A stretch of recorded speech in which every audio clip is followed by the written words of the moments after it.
Good evening. My name is Scott Sterling, and I'm the chairman. I'll start. I'm Scott Sterling, chairman of the Planning Commission. If you would stand and join me in the pledge of allegiance.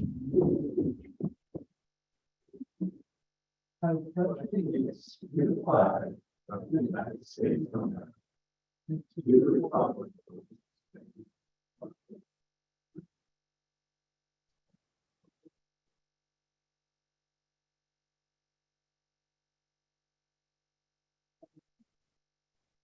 and now, has everybody been able to read the minutes?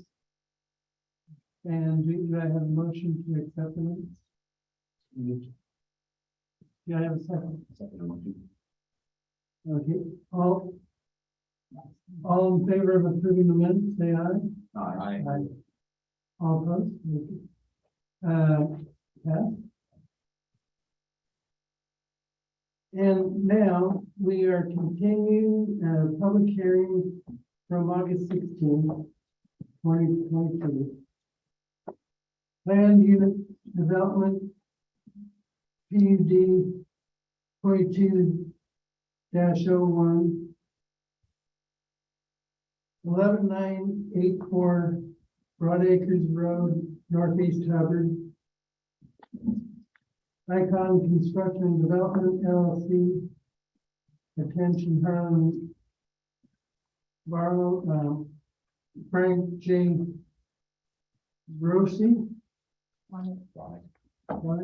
Sorry. Q-Tip Trust and Columbia Trust Company, right? The 56.38 acres, 54.42 acres parcel 1, plus budding right away Bear Creek. Planned unit development. Subdivision is proposed residential development totaling 324 dwellings on 1 units on 204 subdivision is a proposed residential development totaling 324 dwellings. Sorry, lots. And the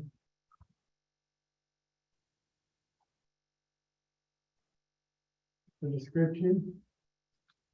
Good evening, my name is Scott Steele. I'm the chair of the Hubbard Planning Commission, and I will be presiding over this hearing. This is time and place set for the continued public hearing in the matter of Bear Creek Planned Unit Development File PUD 2022-1. The hearing is now open and it is 6:33 p.m. Land use laws require several items to be read into the record at the beginning of every public hearing. The city planner will review this material. Your patience is appreciated as she goes through these statements. Holly? Okay, can you hear me all right? Great. The applicable substantive criteria upon which this case will be reviewed in the detailed staff report. All testimony and evidence received during this public hearing must be directed toward the identified approval criteria or to such other rule, law, regulation, or policy which you believe to apply to this case. An issue which may be the basis for an appeal to the City Council or the Land Use Board of Appeals shall be raised not later than the close of the record at or following the final evidentiary hearing on this case. Such issues shall be raised with and accompanied by statements or evidence sufficient to afford this body and the parties to this hearing an adequate opportunity to respond to each issue. This public hearing will proceed with the staff report and any other comments from the governmental agencies in attendance. followed by the applicant and all of those who are in support of the application. All of those opposed to the application will then be allowed to speak, followed by those with general comments who are neither for nor against the application. Finally, the applicant will be entitled to a rebuttal period. Please state your name, physical address, and mailing address clearly for the record before your comments. Please try to avoid repetition if someone else has already expressed the same thoughts. It is perfectly all right to state that you agree with the statements of that previous speaker. Please be assured that everyone will have an opportunity to speak. If you have documents, maps, or letters that you wish to have considered by this body, they must be formally placed in the record of this proceeding. To do that, either before or after you speak, please submit the material to Vicki Noggle, who will make sure your evidence is properly taken care of. Prior to the conclusion of the first hearing on a land use application, any participant may request an opportunity to present additional evidence or testimony regarding the application. If such a request is made, it will be up to this body to determine if the hearing will be continued to a time and date certain, or if the record will be kept open for the submission of additional evidence. With that out of the way, I need to ask the audience and fellow commissioners a few questions. Does any member of the audience have any objections to the notice that was published? Back to the, speak back to the mic. Can you repeat that, please? Okay. Does any member of the audience have any objection to the notice that was published?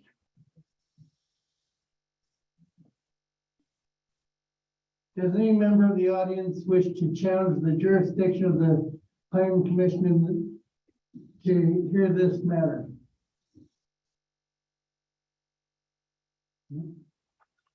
Does any member of the planning commission wish to declare a potential or actual conflict of interest or bias? I don't necessarily want to declare a conflict of interest, but I would like to know that my residence is abutted to this property, and has been for many years. So I just want to declare that, ahead of time. Does any member of the planning commission wish to report any site visits or ex parte contact?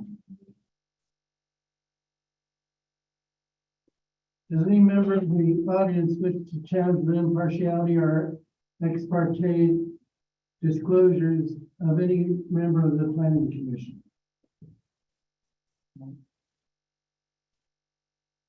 City Planner Holly Byram, please give your staff report. Okay. Can the folks on the far side hear me okay when I speak in this microphone? Okay, I know it's a little awkward and I apologize. I'll try to make it audible for everyone. For the record, my name is Holly Byram and I work for the Mid-Willamette Valley Council of Government. We contract with the city of Hubbard and other cities and counties in the region to provide contract city planning services. So my job is to help the city planning commission understand all the different criteria that apply when they get a development application like this. And work for the Mid-Willamette Valley Council of Government. We contract with the city of Hubbard. Providing contract city planning services. So my job is to help the city planning commission to understand all the different criteria that apply.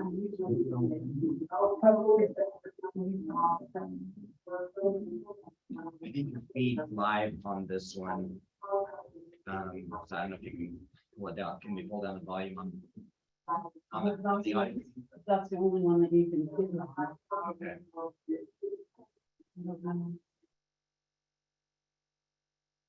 Turn it down. I can probably pull it down. I can hear it fine, it's just a TV line. Yeah. Oh. It's a TV volume. I can turn that down, but when somebody speaks on Zoom, I'll have to turn it back up. Okay. And then if somebody on Zoom can't hear us, please let me know. Okay, great. So again, my role is to help the planning commission understand the criteria tonight. There are a lot of criteria. This is a very dense application. It's a lot of material. My staff report was very thick and the application materials are very thick. So we're going to go through this slowly. I promised a couple people I wouldn't read every word of the staff report, but we do need to make sure that the planning commission and the neighbors are all comfortable with the information in front of us. So it's a delicate balance between putting us all to sleep and giving the information we need. So just to start out with here, this is a planned unit development subdivision. A subdivision is a land division that creates 4 or more lots. This planned unit development creates 204 lots, and then that provides 324 dwelling units. And the way that we do that is having multiple dwelling units on one lot, and we'll get into that. The tool of a planned unit development gives a lot of flexibility, and it's not something that we've used a lot here in Hubbard, so it's pretty unfamiliar to most of us. So we'll try to make sure that everyone understands what that does. A little bit of background here. This property was annexed into the city in 2020. This is something the applicant's been working on for a little while now. We've had several meetings with city staff and the applicant team to work through different issues. And so they've been working in good faith with city staff to get to this point. The staff report that I provided by the Planning Commission is available to the public, and with that, I've included some of the application materials. The application materials themselves are very thick, and I do need to read them into the record so that they are a part of the record, should this be appealed. I want to go through these. They're listed on page 2 of the staff report. So the application materials include the application narrative, the application form, the property deed and title report, the pre-application conference notes, the planning drawing set, preliminary civil plans provided by Mario, architectural renderings of the single-family homes and apartments, a preliminary stormwater report also provided by Mario, a geotechnical report provided by Geo-Pacific, a traffic impact analysis provided by Lancaster Mobley, and then a wetland report and DSL concurrent. The DSL letter is the cover page there. And the wetland report was provided by Schott and Associates. So it's a lot of material. Many of those pages include data collection, and so that's why they weren't all attached to the staff report. Those documents are available for public review if anyone would like to see those. So on page 3 of the staff report is where we really get into the exhibit maps of what's being proposed here. This planned unit development is a residential planned unit development. Some include commercial land, this one does not. We're only talking housing types and several different housing types. So what you'll see on this map, the purple buildings up at the north end along Broadacres Road are proposed to be multifamily housing units. Those are supposed to be 120 units in 5 3-story buildings with a large parking lot there. Moving down here, these orange lots here are proposed to be townhouses, also called attached single-family dwellings, and those are arranged in groupings of 3 and 4. And then all the different yellow lots are single-family detached houses. And the applicant has indicated that some of those are medium-sized and some of them are smaller-sized lots. And just to get our bearings here, up at the top of this, on the north end of this lot is Broadacres Road. And then down on the south here, you'll see a connection to 3rd Street and 4th Street. The applicant has requested that the city approve 2 different phasing plans, so they have a little bit of flexibility to work with the housing market. The first phasing plan they provided, rotate through here. The first phasing plan that they provided showed that the first few phases would occur down on the south end with the construction of some of the townhouses and single-family homes, and then the apartments being the last phase at the north end. The alternate phasing plan that they've provided shows that the apartments would actually be the first phase and then moving south. The last phase being in the center there with the yellow. All other improvements would be equal between the 2 phasing plans. The same housing units, the same pipes in the ground, the same street. The only thing that would change would be the order of the construction of those houses. And some of the associated improvements, of course. So getting into the decision criteria, I'm looking at page 6 of the staff report. At the top, I've included a screenshot of the city zone map. There are actually 3 different zones on this property. The light yellow is R1, the north end is R3, and then the south end is R2. Those are all 3 different residential zones in Hubbard. R1 is low density residential, R2 is medium density, and R3 is high density residential. All 3 of those residential districts allow a planned unit subdivision. When you propose a planned unit development subdivision in Hubbard, there are several different sets of criteria in the development code. A lot of them are redundant. There are overlapping criteria. So I'm going to try to summarize them here.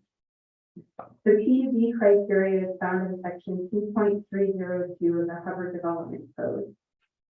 And I've included the purpose statement for the PUD code because I think it's important for the Planning Commission to know that a PUD is a pretty powerful tool. PUD provides flexibility for the developer that they wouldn't get with a conventional subdivision, but only when it demonstrates that there is sufficient community benefit in exchange for that flexibility.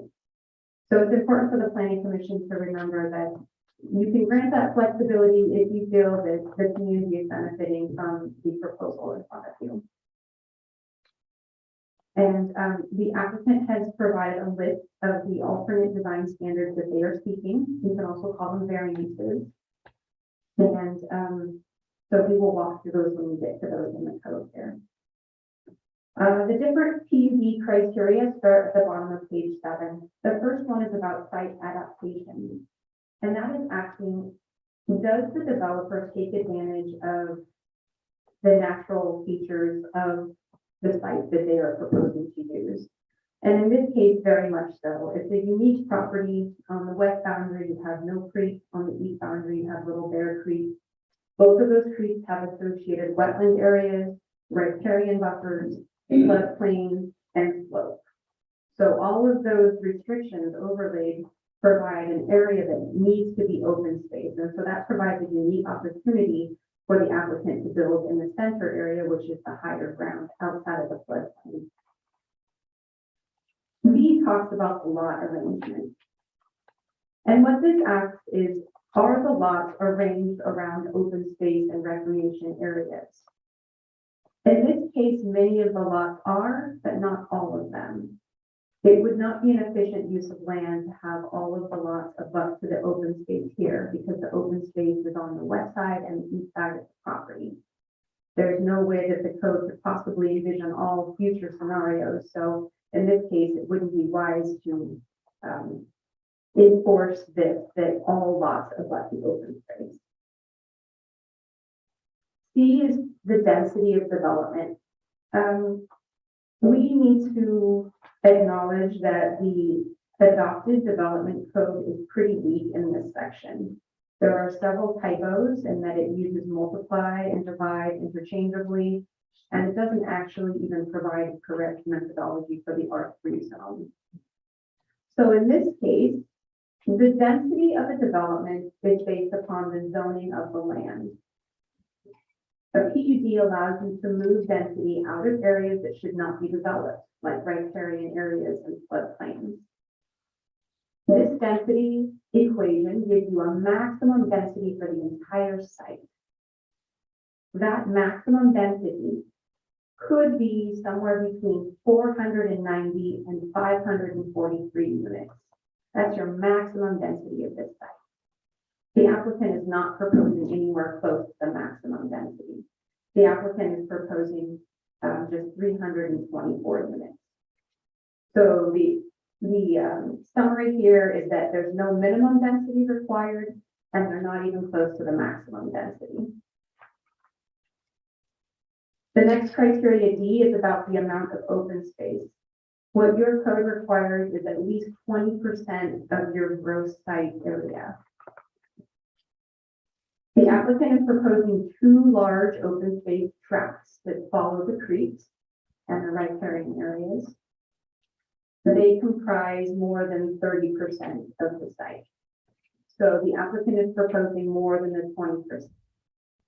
Within those open space tracts, there are creeks, there are wetlands, there are trails, there are benches, and then those tracts also are drawn to include some stormwater basins and the public park.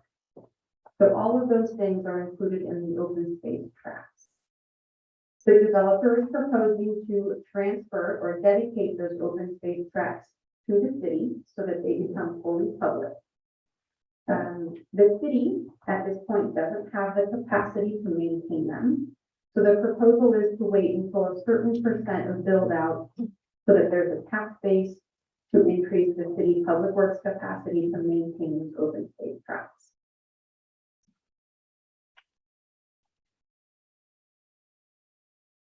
This is a screenshot of the public park that's proposed.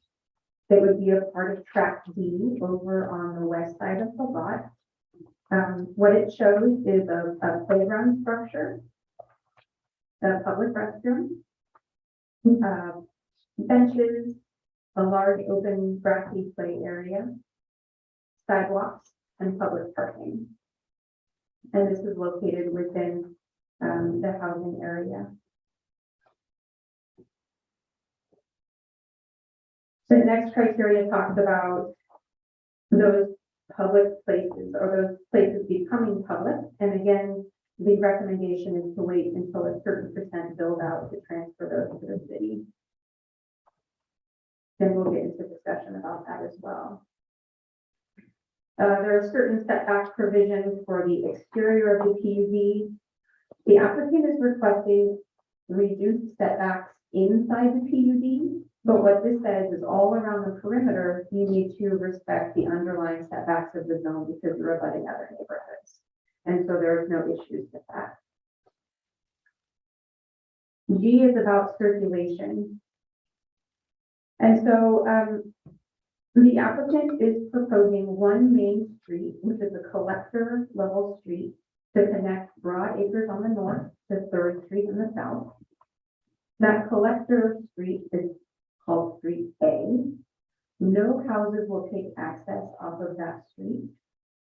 The purpose of that street is to move traffic between the other existing grid streets. The rest of the streets are local level streets, and that's where houses will take access. The applicant is also proposing several alleys called private streets, and these are included in tracts that the HOA will maintain. Those private alleys will not be transferred to the city. They will not be made public. Also included within the PUD will be pedestrian amenities and sidewalks to connect all parts of the neighborhood, as well as connections to Broad Acres and the open space tracts. It is important that this new PUD provide a safe pedestrian connection to the rest of town. We can't approve an island. We need to ensure that the residents of this PUD can safely access the city and that the residents of the city can safely access these public amenities, these trails, and this new park. As such, the city has had discussions with the developer about 2 possible connections. One pedestrian connection would be up on Broad Acres, and the other pedestrian connection would be down on Third Street. Fourth Street will have a connection, however, that will be a later phase, and so we will need something up front to ensure that people are safe. The developer has expressed interest in SDC credits for those sidewalks, then the city engineer has done that research.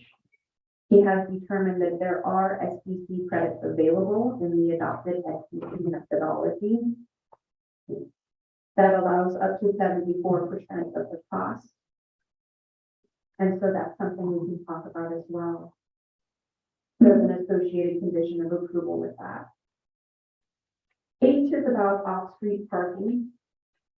And I know this is a sensitive topic when we start getting higher density developments. This is true for most communities. In the Hubbard Development Code, all dwelling units are required to provide 2 off-street parking spaces. Typically, what that looks like is a garage and a driveway.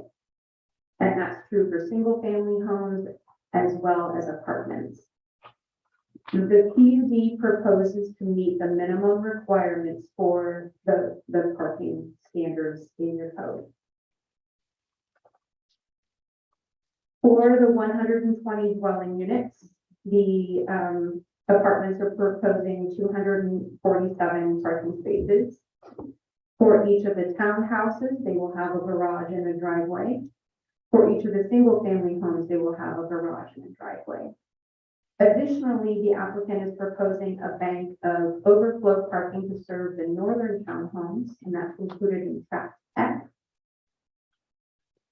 Staff is recommending an additional bank of overflow parking to serve the southern townhomes, and there is justification for that in the code, and we will get to that shortly. In terms of bicycle parking, they are required to provide bicycle parking for the multifamily housing, that's the apartments. They are proposing 124 spaces, which meets the minimum requirement there.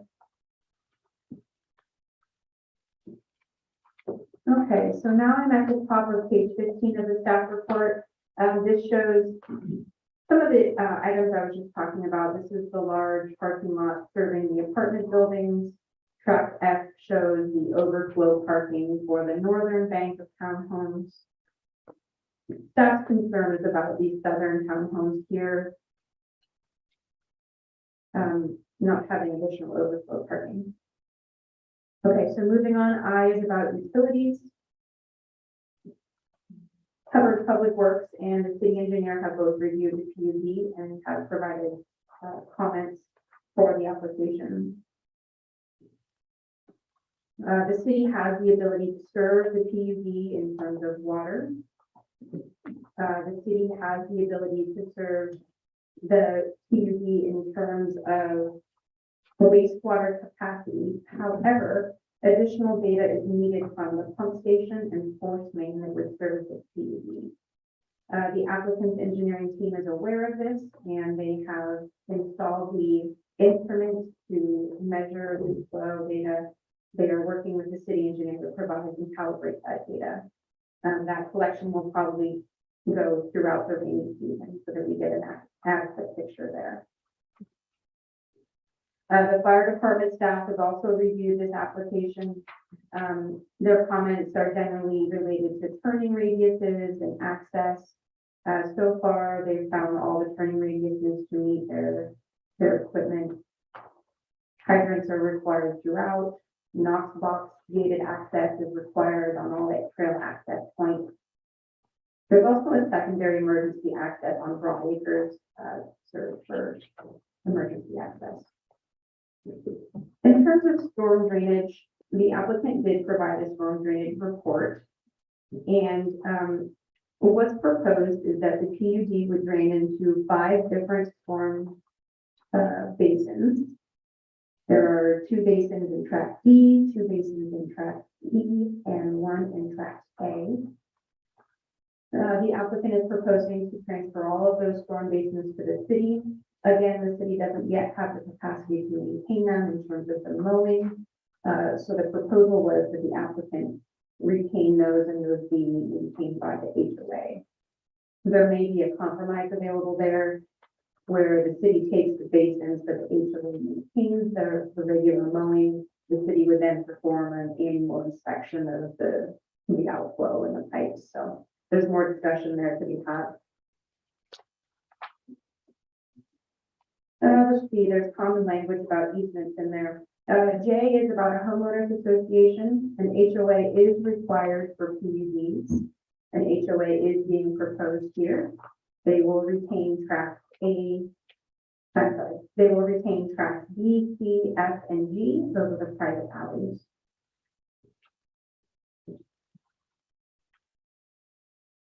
Okay, so now I'm on page 18 of the staff report. This is the development standards for land divisions. And so these are the standards that apply for conventional subdivisions as well.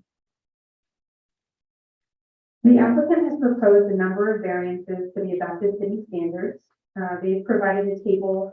I have provided a revised table here that provides data in a little bit different way. I think it makes it a little easier to compare for some of these topics. So right off the bat here, minimum lot area.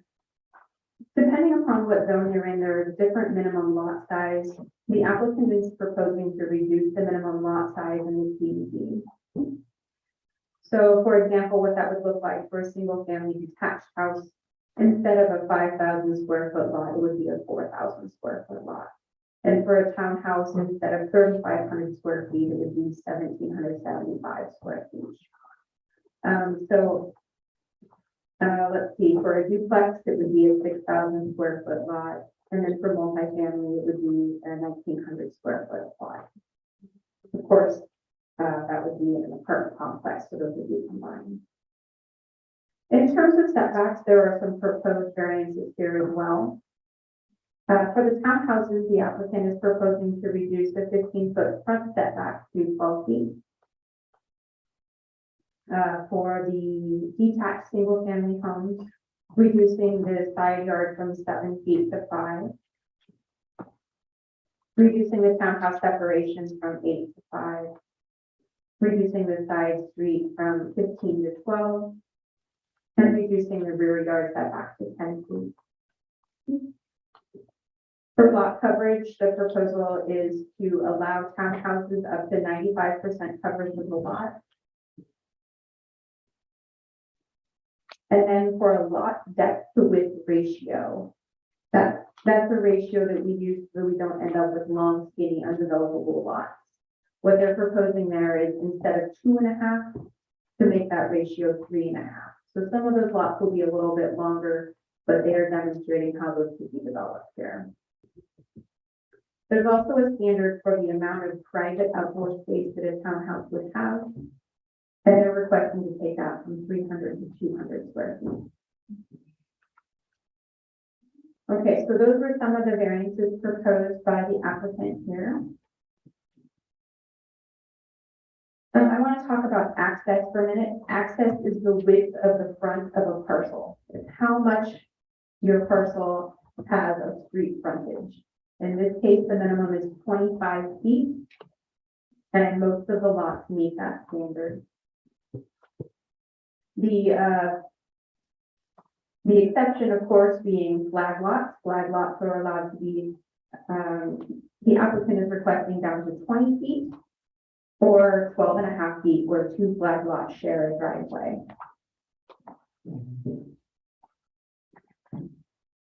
There's a standard about through lots.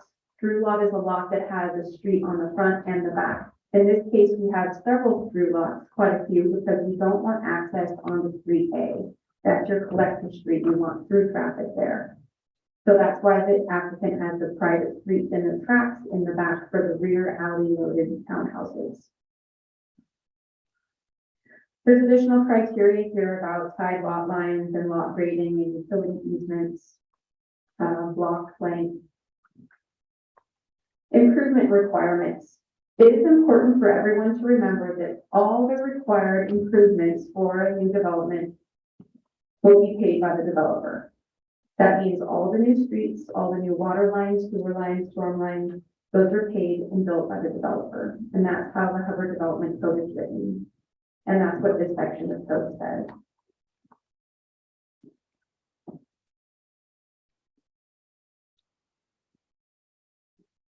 Okay, vision clearance is a standard condition of approval. On page 25 is where we get into the street standards. We've already discussed how Street A is a collective street and all the rest of the streets are local level streets with the exception of the alley tract. The applicant provided a transportation impact analysis, also known as a TIA, and that is a study about how many trips they expect to be generated by this new development. Again, that's an estimate of the traffic that will result from this new neighborhood. And that is provided by an engineering firm by the name of Lancaster Mobley. Their conclusions are included in the staff report here. Overall, it's important to note that their conclusions were, in summary, no left turn or traffic light warrants were met based on the new dwelling units. Sightlines were deemed sufficient. Both Marion County and ODOT had an opportunity to review the TIA and they provided comments as well. ODOT did make notes about traffic impacts to an intersection that is outside of the city limits and outside of the city's jurisdiction. So the city doesn't have the ability to require any improvements there. Marion County, on the other hand, has an adopted TSP with projects identified, and they have an instrument to collect proportional shares. What that means is there are several intersections that the applicant will be required to contribute dollars to based upon the number of trips that are expected from this development. And so that is a proportional share calculation that's performed by Marion County Public Works.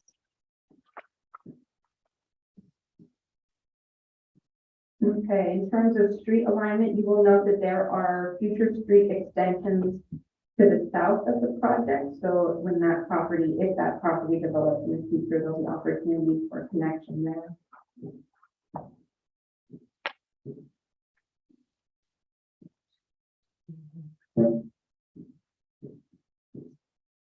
Okay, gonna move along here.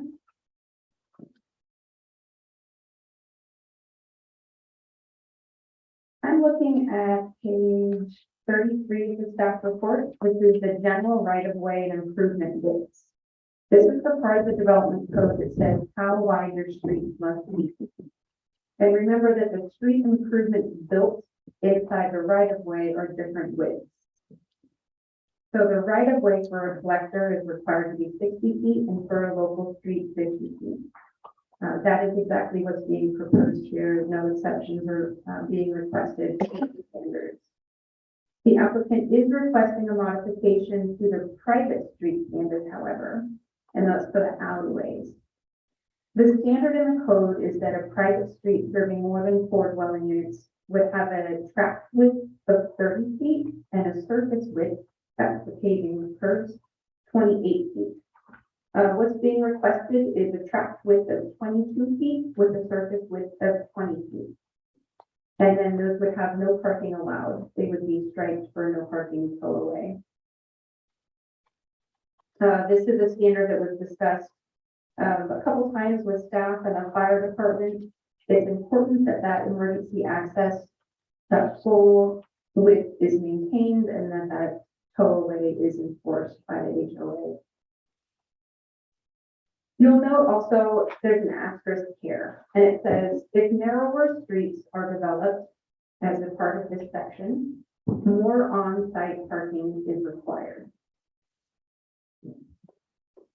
It is safe to say that if you're reducing an alley to no parking in that private street, that narrower streets are being developed. In this case, this is the section of code that staff is pointing to when we're requesting additional overflow parking for the southern townhouses.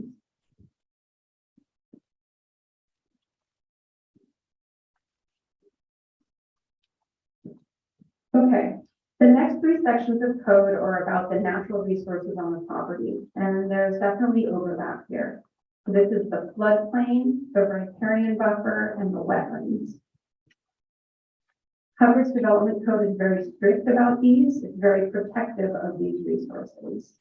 It requires that the applicant do a detailed delineation of the riparian area and the wetlands, So I'll move through those quickly here. The first section is about the floodplain. I've included a screenshot of the FEMA, this is the map that shows the flood hazard areas. You'll note that the two creek corridors do show potential flood hazard area there, and that the area proposed for development is the high center outside of the floodplain. In terms of riparian corridor, both Mill Creek and Little Bear Creek are required to have a 50-foot buffer from top of bank. The applicant has shown a 50-foot riparian buffer. It is really the obligation of the applicant to show that that buffer is applied correctly. And so that is a required condition of approval that the applicant show that with that methodology. In terms of the riparian buffer, there are certain activities that can only take place within that buffer with state or federal permitting. In this case, the connection to 4th Street will occur within that riparian buffer. The applicant is aware of this. They've provided their wetland delineation to the Department of State Lands. DSL has concurred with that delineation, and that is valid until the year 2027. The applicant is aware of state permits that are required to develop that street over that creek corridor. And so that is a recommended condition of approval of the applicant. It is their obligation to acquire those permits from the state. Removal of riparian vegetation is prohibited. The applicant understands that and does not plan to remove any of the riparian vegetation outside of that project.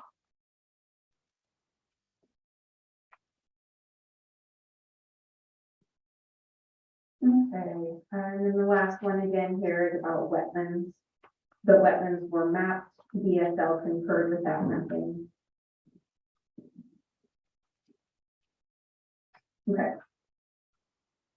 The last section here is the site development review criteria, and this applies specifically to the apartment lot. This is known as lot 204, and this is where the apartment buildings are proposed. The site development review criteria look carefully at a certain site. Again, here is the proposed apartment development.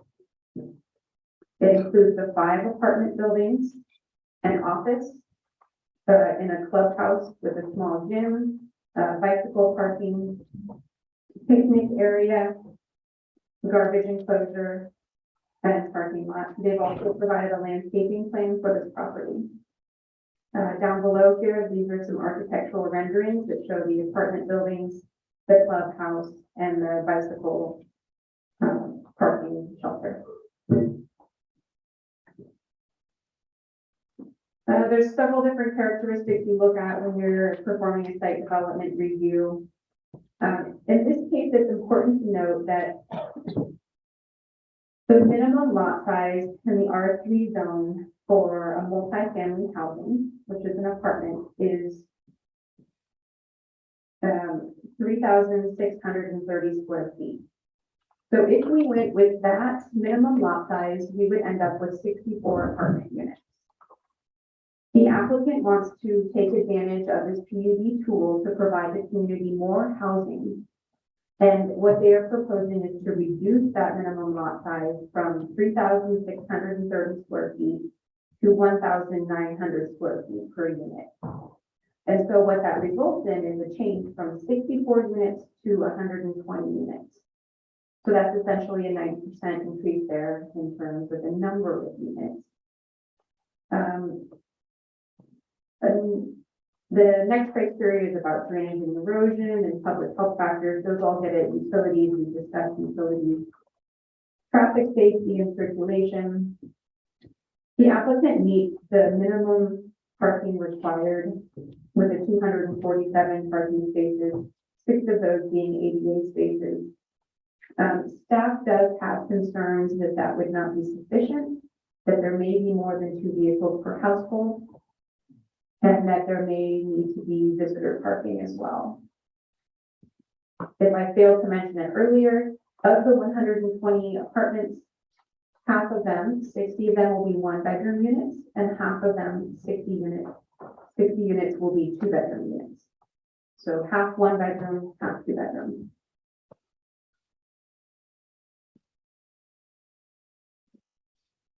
In terms of buffering, those open space tracts really provide the buffering along both the west and east sides of the site there. The applicant has proposed a landscaping plan. The requirement there is 25% of the site.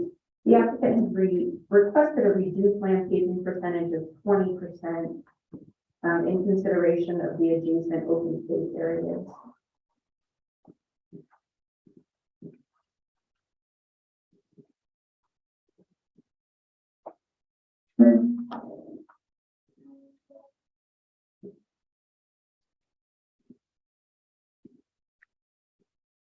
So one more thing I wanted to highlight here, and this is something that staff has some concerns about, and the planning commission needs to discuss as well. And this is the requirement for outdoor play area. Your code requires that apartment buildings or multifamily dwellings of 5 units or more provide a play area for the complex equal to a minimum of 500 square feet plus 50 square feet for each bedroom. So in this case, that equates to, we're looking at 61 bedroom units, 62 bedroom units, that's 180 bedrooms, so that's 9,500 square feet of play area required. What the applicant is proposing is 1,060 square feet, and that is an outdoor picnic area with benches, barbecues, and grills. But they're also pointing to the fact that they are providing a public park nearby. And they're saying, you know, this is an 8,000 square foot public park, and it's a short distance, you know, less than 200 feet from the apartment complex. So what they are requesting the planning commission consider is that their 9,500 square foot obligation play area, part of that be considered the public park. One of the issues with that is that if you look at the requirements for the play area in your code, the first one is that play areas shall be centrally located and visible from dwelling units. And so that one is a bit of a challenge. Not all apartment buildings will be able to view the public park next to the multifamily dwellings. There are other requirements in here, such as fencing the play areas and so on. But big picture here, we want to ensure this is a high quality development. We want to ensure that there is pride in these residents, in their community, and the amenities that they have in this apartment building. If this were viewed as a site development review without the rest of the PUD, the city would not allow credit for a nearby public park to count as a play area for an apartment building. In this case, there may be a partial credit. The considerations that the applicant is providing more than the minimum 20% of open space. But staff really feels like they need to develop more on-site play areas serving the apartment buildings there. How do we do that? Well, as the last part of the staff report here, I've provided a discussion about that. It's really up to the planning commission to determine what feels appropriate for the capacity of this site. Lot 204 is 5.33 acres. In a conventional subdivision or in a conventional development, you would have 64 apartment units. The applicant is requesting 120. And they are doing that by reducing the minimum lot size if approved. What that means is that there's a larger play area required. So one of the things the planning commission can consider is what is that minimum lot size that would be allowed through a variance here.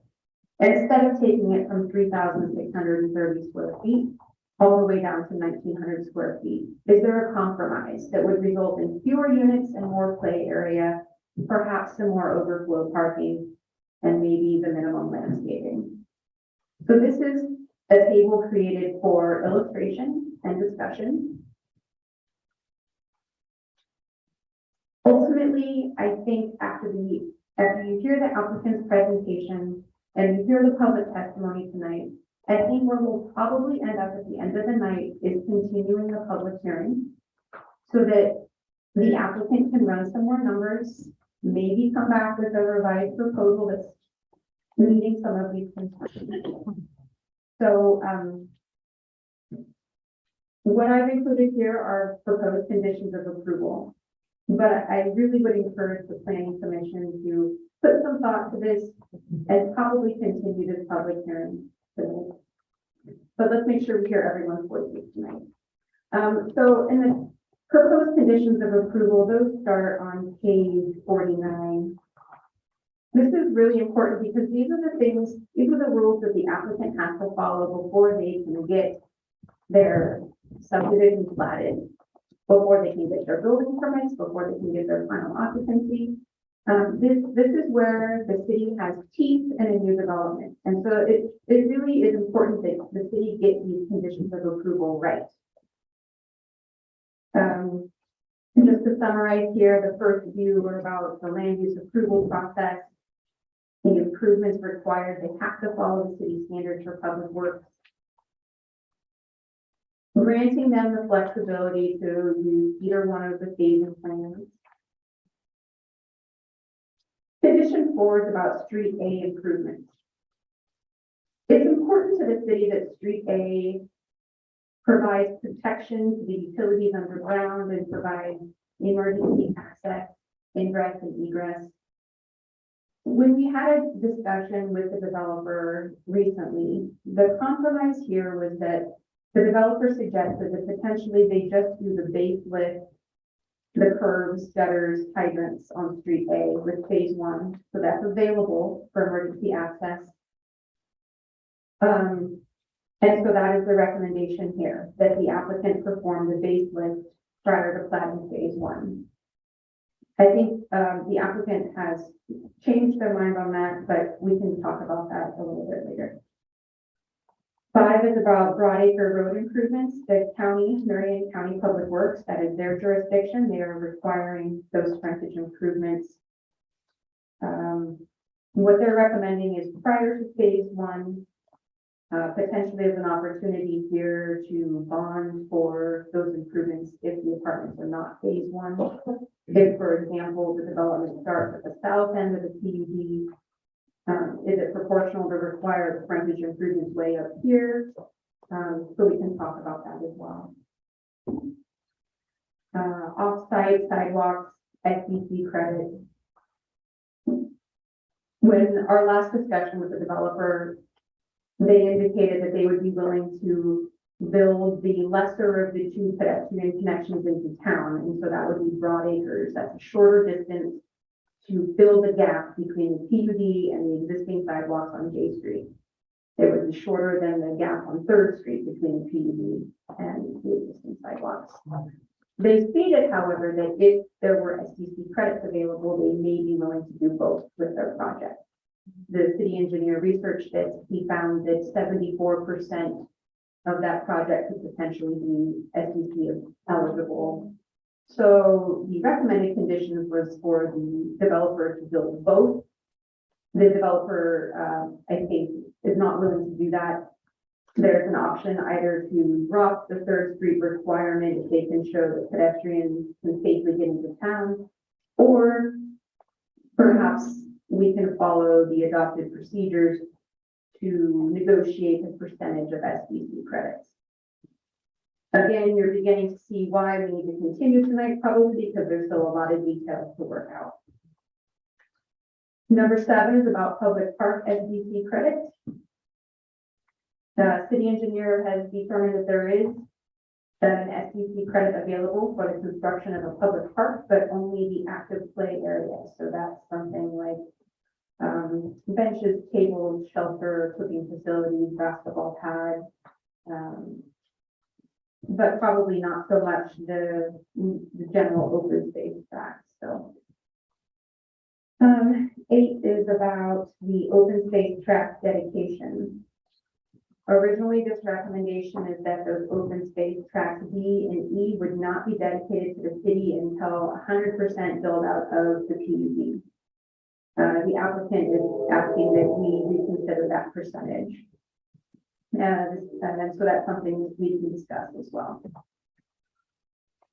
Stormwater basin tracks, similarly, the recommendation was for those to remain in HOA ownership and maintenance permanently. However, there may be an opportunity to transfer those to the city if the HOA performs regular maintenance on those. We can discuss.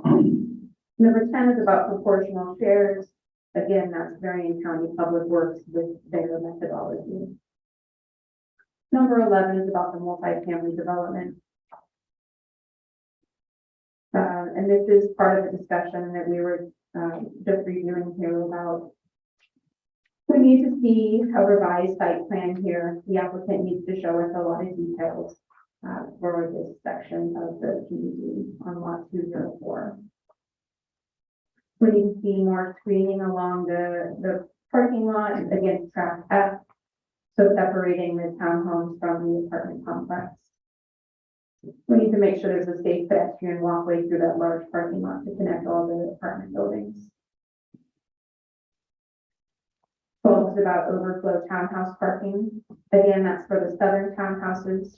One option might be converting lot 20, which is proposed to be a small single-family lot, converting that into overflow parking to serve those southern townhomes. 13 is about accessible trails. The city would be interested in seeing some of those trails paved for ease of maintenance. However, there are steep grades out there, and the applicant is indicating that it would be difficult to achieve ADA standards on those trails if they were paved. Also, that they are would be cost prohibitive. Number 14 is about townhouse maintenance agreements. We just need to make sure there are easements in place so that property owners can perform this maintenance for their homes. 15 is fire department approval, and that's prior to every phase. We need to ensure the fire department approves the deferring radius and access points. 16 is about emergency trail access for that fire department. 17 is garbage and recycling approval. 18 is about sewer data that's being collected currently. 19 is the alley towaway zones. We need to ensure that if we are approving that reduced private street track width that tracks the then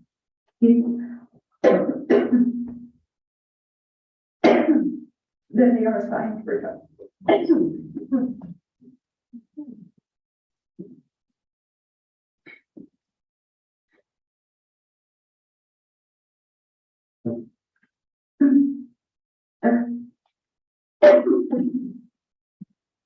So it's important in number 20 that the neighbor has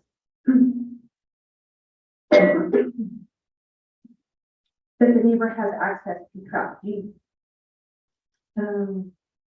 Easements are standard.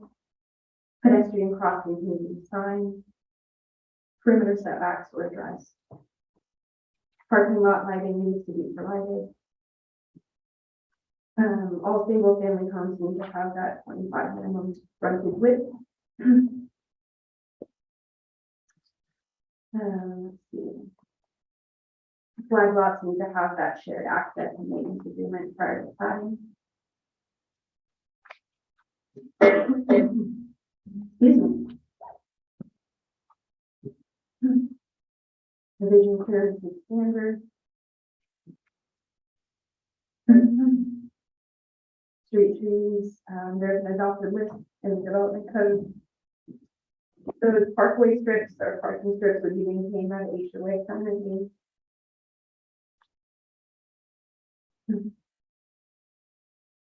Okay.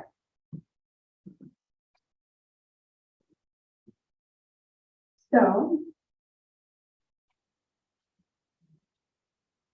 Okay, we have riparian wetlands, riparian buffer measurement, those final plat procedures. Okay. At the end of the staff report, page 55, we have the planning commission options. The option in the box was previously recommended. It is no longer the recommended motion. The recommended motion would be E, which would be to continue the public hearing. But only after you hear the applicant's presentation and you take all testimony from interested parties. So I know that was a lot of information. We are available for questions either now or after testimony. Myself, the city engineer, public works, police department.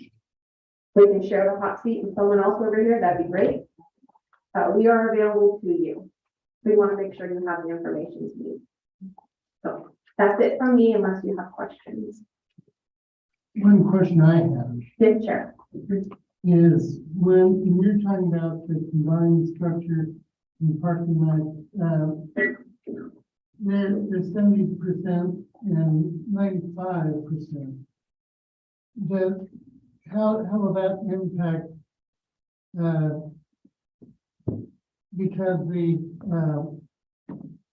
when I hear 95%, I'm thinking we also have 10% we need for landscaping.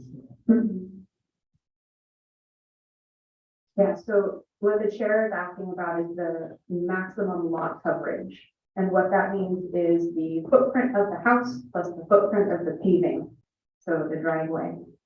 And what the applicant is proposing for townhomes is to take that maximum lot coverage excuse me, from 75% to 95%. So that would reduce the amount of landscaping on each individual lot.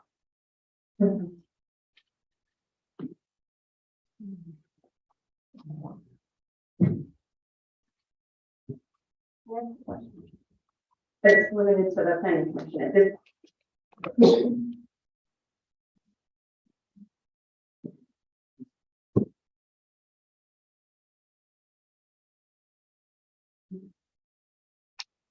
Any other questions? She's been very clear. Probably not at this point, but I'm sure there'll be more questions. So with this time, we can public testimony now. The applicant presentation. Yeah, that, we know what to say.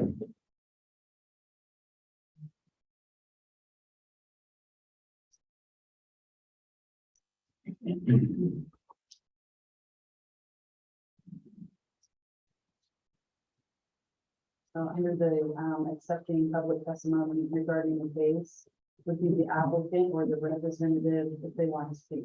Sorry, so I didn't see that.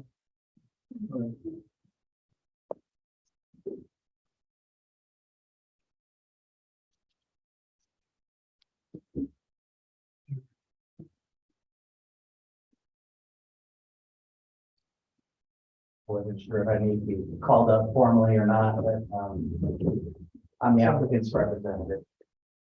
My name is Steve Kay, Cascadia Planning and Development Services. Good evening, planning commissioners. Thank you, staff, for your report. It's very thorough. Hopefully, we all learned a little today about the code here. For the record, my address is P.O. Box 1920 in Silverton 97381. I have a PowerPoint that we could just pull that up, just a few slides.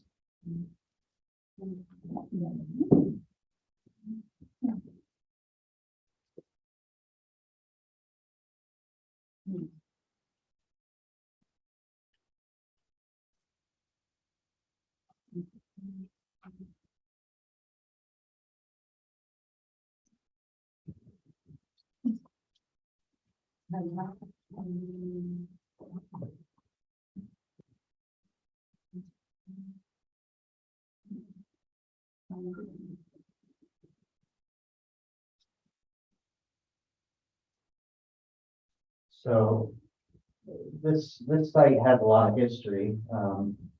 Staff touched on that a bit, but I'll just hit a couple other points. So over the last 13 years, Hubbard has undertaken several land use planning processes for this site. In 2009, the city completed a housing needs analysis, and that determined at that time that 75.4 acres needed to be added to the urban growth boundary, UGB. And then over that next year, 6 alternative sites were looked at around the edges, the perimeter of the city. And after a long evaluation, the area in the southeast corner was added. At that time, 33.6 acres of the subject property we're talking about today was designated medium density residential. Another 20.39 acres was designated high density residential. And that was designated on the comprehensive plan map. And then in 2020, that area was annexed and was zoned R2 and R3, which is consistent with the comprehensive plan designation. There was also another 1.55 acres of the property that was already in the city limits, and it was zoned R1 in the top right corner. The proposed Bear Creek project that you're reviewing tonight, therefore, helps address the city's identified housing needs. Included with the applicant's master plan were the calculations that were reviewed earlier. The number of dwellings that are permitted for each zone are identified in those calculations. The maximum density for the entire site is 543 dwelling units. However, the applicant is proposing 324 units, so several hundred less than that. These calculations also show that of the 56-acre site, approximately 20 acres will be set aside and reserved for open space, public parks, and associated recreation facilities. Get advance that slide. The city's planned unit development standards are meant to encourage innovative planning and projects which provide a community benefit. These projects should preserve existing natural features to the extent possible, while at the same time use land zoned for residential use to the extent possible, as efficiently as possible. To achieve a balance between those various goals of plan unit development, the applicant is requesting certain modifications to the city development standards. In exchange for proposed development, there are design features which provide significant benefits that are incorporated into the design of this project. This illustration shows the overall concept plan for the project. The site does have some challenging topography, but there's also opportunities here for incorporating unique natural features into the design. Along the west boundary of the site is Mill Creek, a floodplain, steeper slopes, and several wetlands. Along the east boundary is Little Bear Creek, some additional slope areas and wetlands. This plan illustrates that the applicant is proposing to preserve the natural areas of the site as open space within 2 new public parks. Public access to viewing areas of the natural features is proposed through the development of a 4,000-foot long public trail system. To meet the public need for diverse housing types, a mix of smaller and medium-sized single-family lots, attached townhomes, and multifamily units are proposed. Public transportation needs are addressed by the development of a new collector street between Broadacres Road and 3rd Street, as well as the development of public sidewalk connections between the subject site and neighborhoods to the east of the property.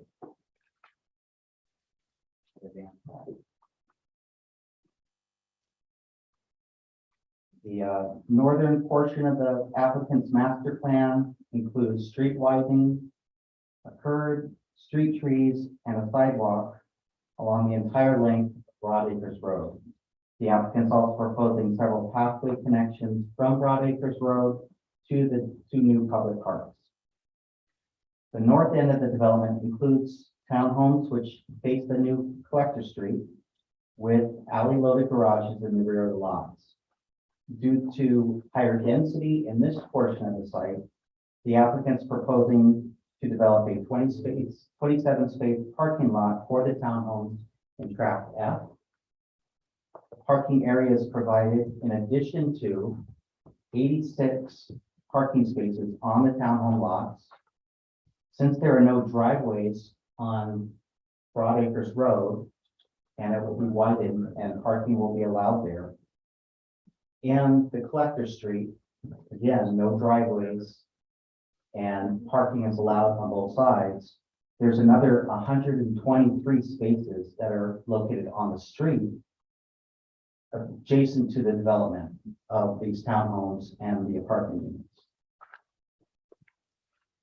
If you can get the next slide, please. As mentioned previously, the applicant's requesting several development code modifications for the apartment complex with this plan unit development.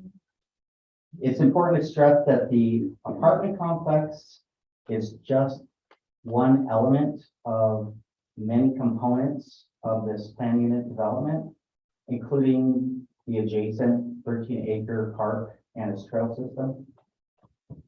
So as illustrated on this plan, there's a convenient pathway which will connect between the apartment complex and the park facilities that are just south of it. And that includes the playfield and children's play structure that's located within the park. And those public facilities are ADA accessible.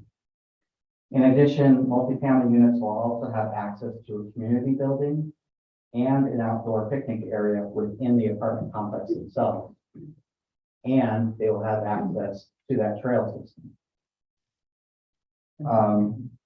Therefore, when considering open space and recreation facilities which exceed what's required just for a neighborhood development or a neighborhood park, which this does, and the amenities that are also proposed within the apartment complex, the requested modifications to the lot size and recreation area standards within the multifamily development can be considered reasonable.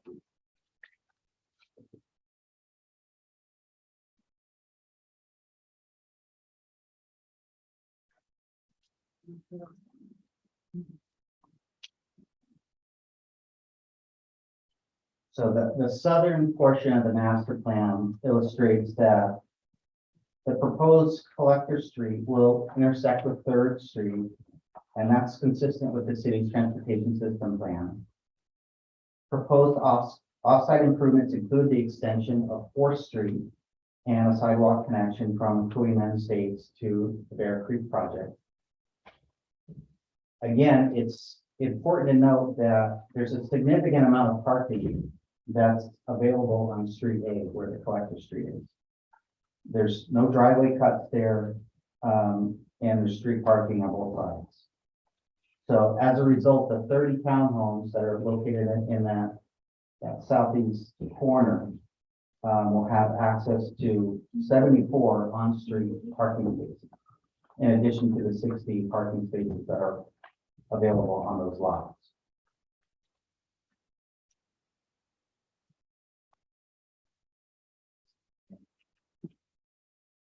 As discussed in the staff report, the applicant is requesting approval of a phasing plan and a alternate phasing plan. The sequencing of this original phasing plan is to first install public improvements at the south end of the site, including the collector street, which is included in the blue area of this slide.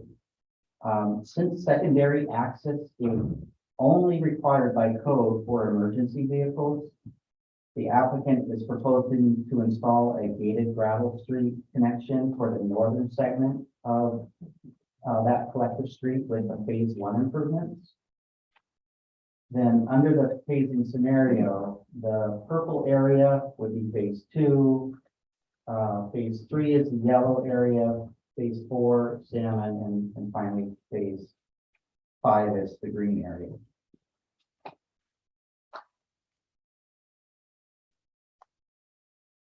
And depending on, home buyer interest rates and other market conditions, the alternate phasing plan, may need to be pursued.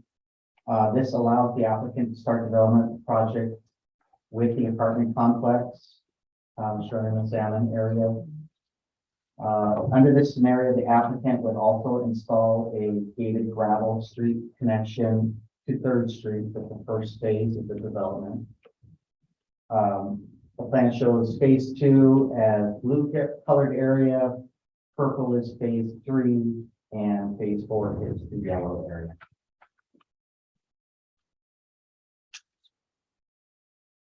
Last slide. So as demonstrated by the information presented this evening, the proposed design includes open space and recreation amenities, which are consistent with the purpose and goals of a planned unit development. In addition, the presented information demonstrates that the amount of proposed parking for the project exceeds what's required by the development code. It's important to acknowledge that each modification request that the applicants made really should not be reviewed independently, but in the context of the overall plan unit development concept. The information presented demonstrates that this project provides a net benefit to the larger community, including addressing diverse housing needs, providing enhancements to the transportation system, and developing park amenities and extensive trail system, which will be available to all of Hubbard's residents. As stated in the letter that was submitted by the applicant's attorney, there were a few recommended conditions of approval that we received in the staff report just last Thursday that the applicant does have issue with and will be unable to satisfy based on current market conditions. So as such, the applicant requests that these conditions either be removed or revised as described in that letter. The applicant, though, is looking forward to continue working with staff on those particular issues and believes that this proposed project will fulfill Hubbard's long-range plans for this property. We thank you for your consideration of this proposal this evening, and I'll be on hand to answer questions.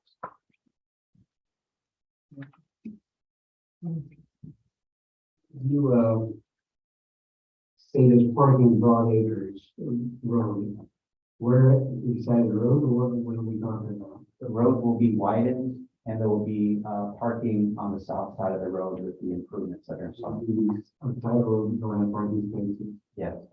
How far away is that from the units itself? It's directly adjacent to the apartment complex and the northern townhouse. So the road is back basically. Yes, road on the north side. How many spaces did you say? So on the north end, there are 123 on-street parking spaces on Broad Acres Road and on the northern half of the Collector Street. And how would they get access to the apartment from the road? You have to walk around basically. There are walkways, there are sidewalks on both sides of the road. I assume we're going to use something to cross the road, we'll have a crosswalk. There'll be an ADA crossing at the intersection of Street A and Broad Acres, as well as any other intersection within the development. I have a question about the townhouses.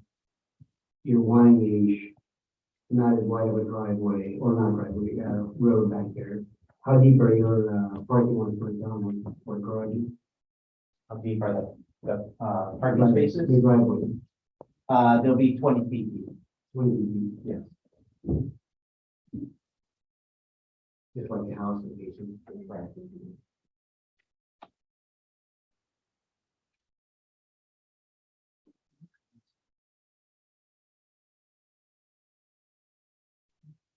and the play structure, what, have you guys got any kind of plan, or is it just swing, or what is it? It's, I don't know an example to point you to, but something that's appropriate for, 2 to 12-year-olds of a large structure, that has all sorts of different play activities on it.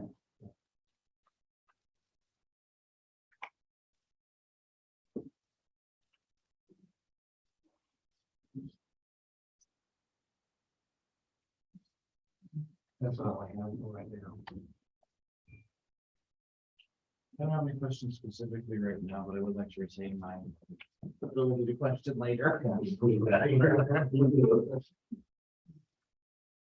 have any questions?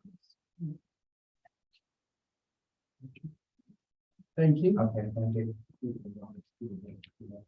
Is there anyone here that would like to speak in support of the application?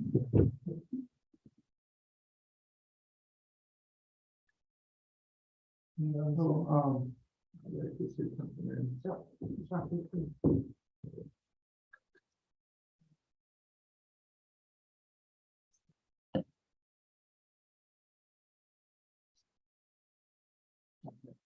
Never mind.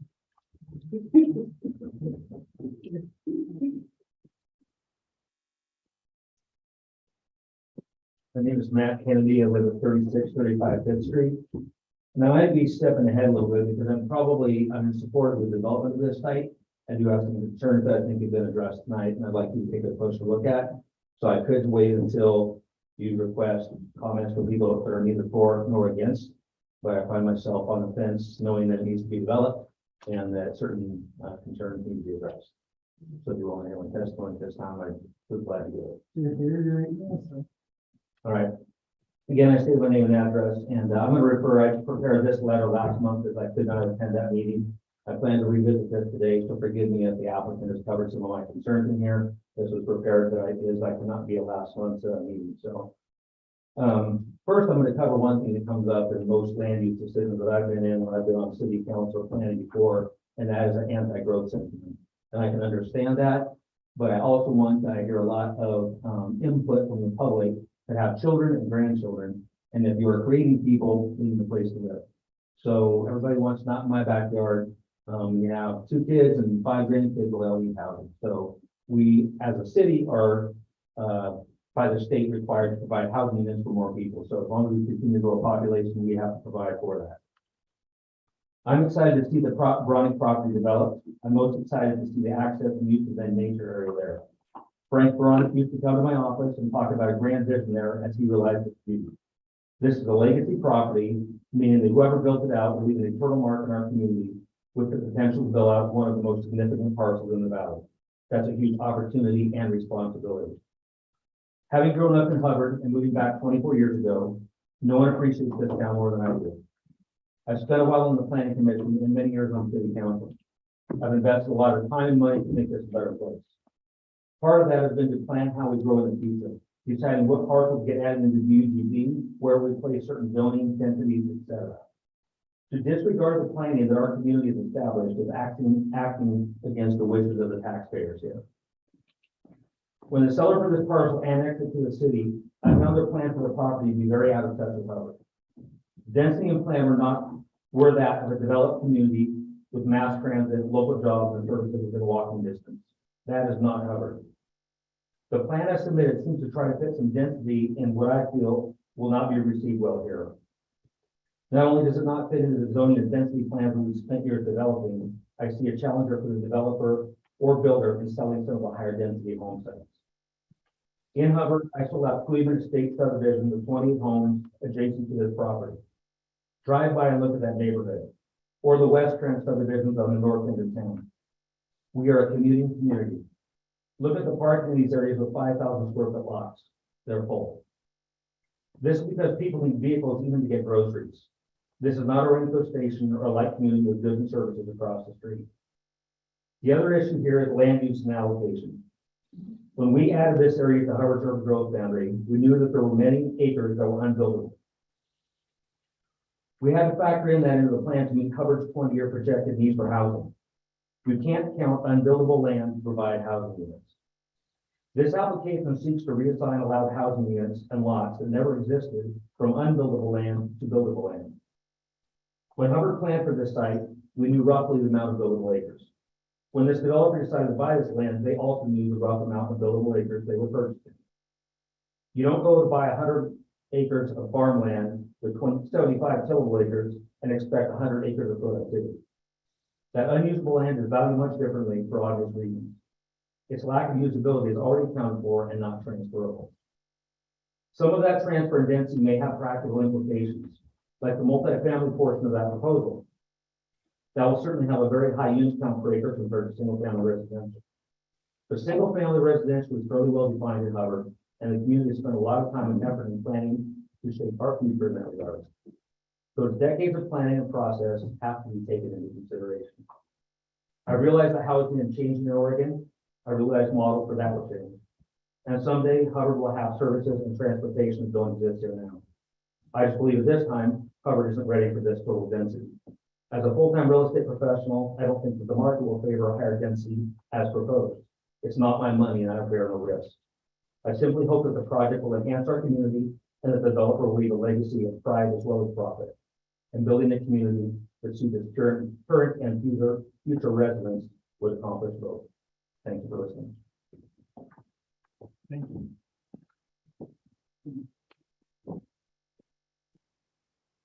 Hello, guys. My name is Rob Sherwood. I stay at 2622 Nina Place, Hubbard, Oregon. As you guys know, as an independent, I've been a Hubbard resident for 5 years. 3 of those years, I carried this community through a pandemic, creating new events and opportunities to bring communities together. I think this would be a great opportunity if done right, but it's also a risk involved with bringing new establishments in, could establish more crime. I'm also an Amazon driver. I work up in Gresham. Seeing all these new apartments, they bring risk. They bring more police activity, more crimes, cars being broken into, and damage to the, like, steps. For instance, 27 Lumina apartments in Gresham. I fell through the steps because they're concrete. They're not on top of their buildings. So if somebody builds this, I would like to see integrity. I would like to see security around this complex to keep the residents not only safe of the new site, but for security for our residents of Hubbard that's already here. I realize there's a lot of people who've been here for many years and they're afraid of change. We were also afraid of Hubbard Inn until the new management came in and they turned that place into this wonderful, welcoming environment compared to the older place. They did a lot of new changes. The Petite Coffee Shop, very welcoming, new community. We never had that. But look what they've done. They brought good environment, good family. And, you know, I believe what this community have done right, my Hubbard Community Planning Events Committee team can serve more people. Our holiday events, our harvest festivals, we could reach those people that's never had that kind of love. Like, make them feel welcome, you know? Like, I wouldn't mind talking to the developer about holding events on their property because it's considered private property. And that'd be great for us, so we wouldn't have to pull permits to do city park, because we could use there and work together with them. I'm all for that. But I'm all for also the concerns of our Hubbard community members that's been here for years. You know, I believe in good growth and I believe in bad growth. I'm not against this project, and I would like to see more and like to see this play out. But I also don't want to see a lot of unnecessary crime and more workload for our officers in this community, because they're already pressed pretty thin for us, and that would take away from our streets. So I would like to see more officers hired and more public works employees hired, so we don't overload our employees that we have now, because they barely have enough personnel to do what we're doing now. I mean, we have to call Woodburn and Marion County. So let's look at our law enforcement. Let's look at our city and our residents before we make this decision. Let's see. I believe we can make this happen, but it's going to take a team and it's going to take a community. And I think everybody should have an input. I'm glad that everybody showed up tonight to hopefully share some good information. So thank you.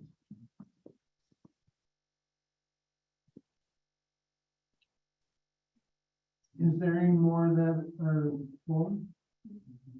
Is there anyone on Zoom that would like to, on Zoom that would like to speak?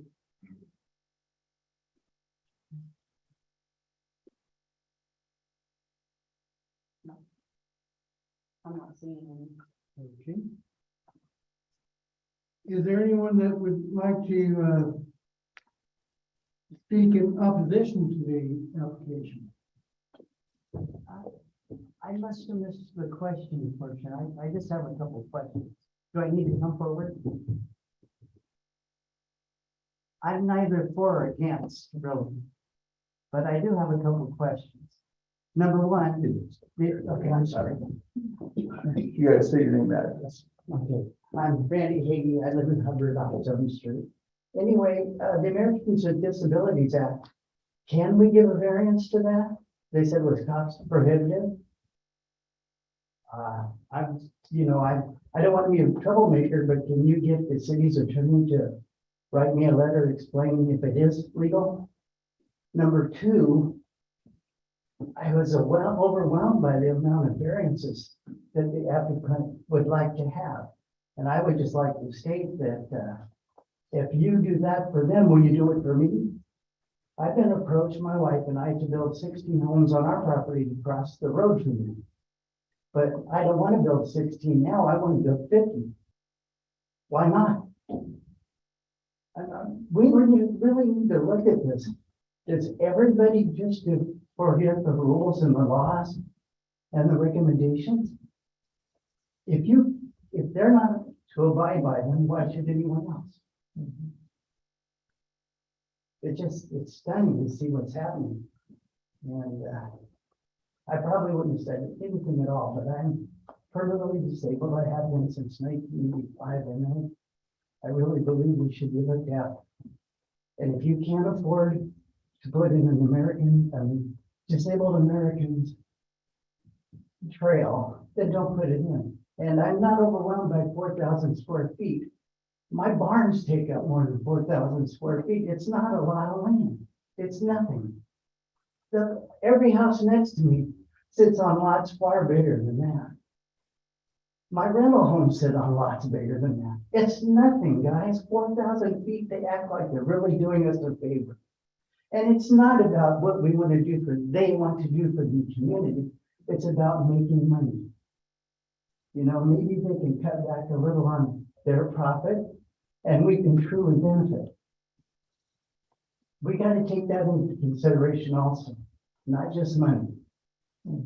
And I probably will contact an attorney, because if I were to walk on that public land and injure myself because they didn't want to put the money out, it will be a suit. You know, I'm sorry, but I'm just overwhelmed by what's going on. I'm just amazed that we can just say, this is the rules, this is what needs to be done, but we're going to overlook it for you. But you won't. I'll give you an example. I wanted to put up a new pole barn. Okay, and I wanted to put it 7 foot off the property line. I can't. You have to put it 20 foot back. And I said, but I own that land. I own that land. I own that land. I own that land. It's in the middle of my own property. But no, the setback is 20 foot. Now they can go ahead and change theirs. Well, sorry to preach a little bit, but I just want to be treated fairly. Everyone, not just people with money. Well, thank you anyway.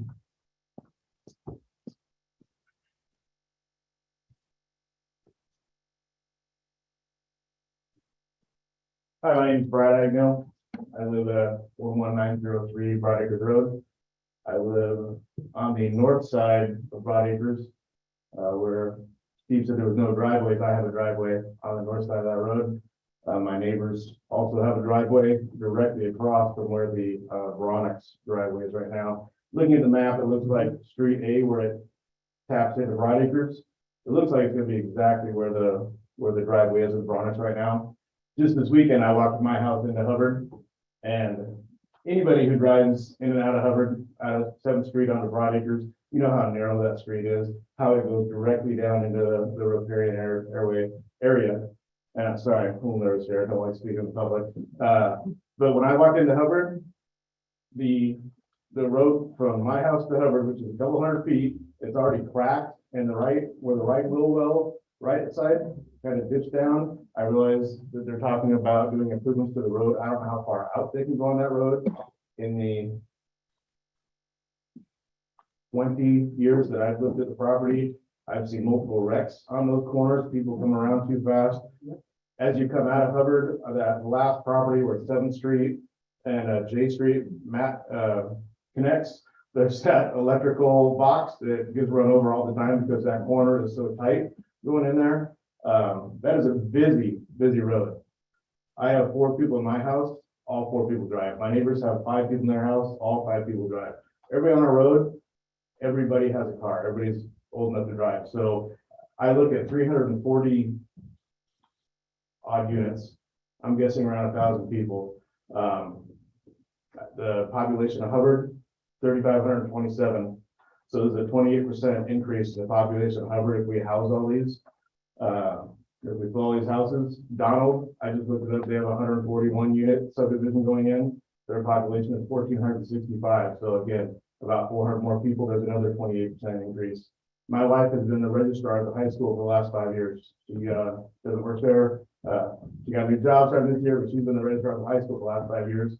Anybody who's lived in this community for 10, 15 years or longer knows how hard we had to push to get a bond to get the high school improvements. We had failed bond after failed bond, and we got a bond which barely got the high school full enough to what it needs to be right now. Every single classroom has 30 kids in it. There are more teachers than there are classrooms. We did not increase the size I've got a school board chairman right here. I'm not telling him anything he doesn't know. But the school's already at full capacity. We're looking at 28% increase in the population of Hubbard and Donald.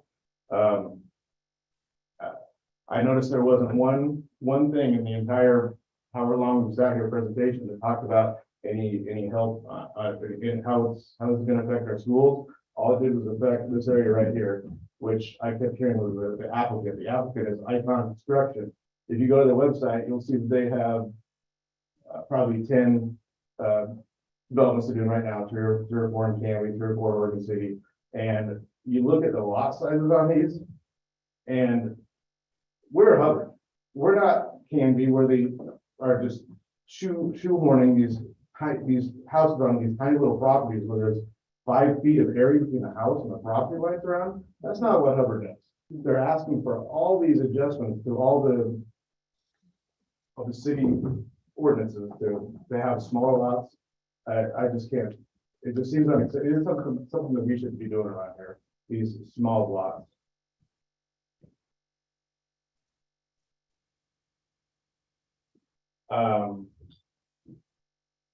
And I don't know if I'm understanding correctly. When Mr. Hayes talked about adding parking spaces, I don't know if he actually means, I don't know if I should ask him directly or not, if he means actually on Broad Acres Road. Yeah, I guess I'll be losing some property because I own the property directly across between the cemetery and Hubbard. I don't know. I don't see how we can have parking spaces on Broad Acres Road.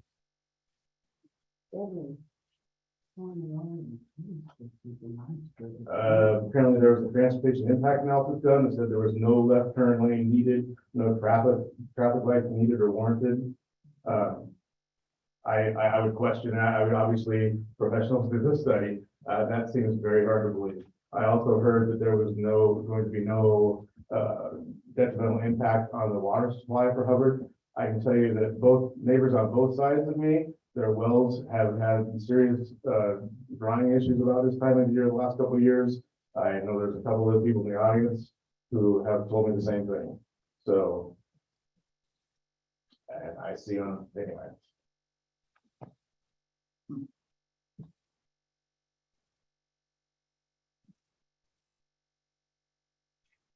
So those are just my concerns. I wanted to say a little sorry for speaking too fast. I hope I did all right up there. Thank you. And, to the gentleman before you said you were disabled. I've been disabled myself all my life. I have some and just was 3 months old, paralyzed on the whole left side, so I do, take into consideration the handicap. Well, I do okay, I'm fine, but it just, it just struck me wrong. Thank you, though. Hi, my name is Tammy Sweet. I live on 3988th Street. I've been here for about 6 years, and I just wanted to kind of give, I'm not for or against, but I felt compelled to give maybe a warning that maybe you should look at other communities who have experienced the same kind of challenges with, expected growth. I came from Sherwood. We lived there for about 16, 17 years. Sherwood was the size of Hubbard when we went there. It's now about 25,000 people. They did 0 road improvement, 0. There are 2 main roads, arteries in and out of the city, going to Tigard, feeding into Newburgh, 99, and Tualatin Sherwood Road. Tualatin Sherwood Road is a 6-mile stretch from Sherwood to Tualatin. Rush hour traffic, which is now about 2 hours long in the morning and in the afternoon, is almost an hour drive. So I did not hear anything about a traffic study on 99. 99 this year seems to be incredibly busy for some reason. I don't know what the change is. I know people are getting back to work, but I didn't hear any study about 99. And like the gentleman before, on a rough math estimate, you're talking about 324 dwellings, right? So we're talking about possibly about 1,400 new people to the community. That small estimate would be about 640 cars on the road, additional. Probably higher, yeah, but that's just a kind of a modest estimate. And like I said, really rough math that I was doing as I was listening to this. So I'm concerned about 99 and the impact there. I haven't heard anything. Like the gentleman before, really concerned about parking on the street.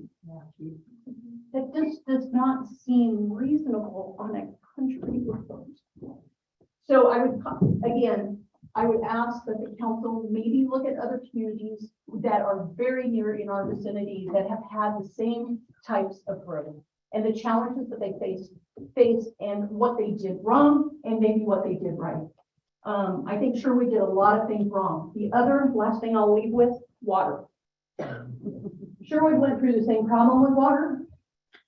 They took us off of, I can't remember what system we were on, but they took us over to Bull Run with the promise of lowering our water prices. They tripled our water prices, tripled. And they had a 5% tax increase every year that did not sunset. So I caution you about the developers coming in and impacting the services here. I'm not opposed to growth at all, not opposed at all. But I love Hubbard. We moved here because it was small. And I had no expectation that it would stay small forever. And there's, like the gentleman said, there's going to be growth. You're making babies, new family members, grandparents, grandkids come in, whatever.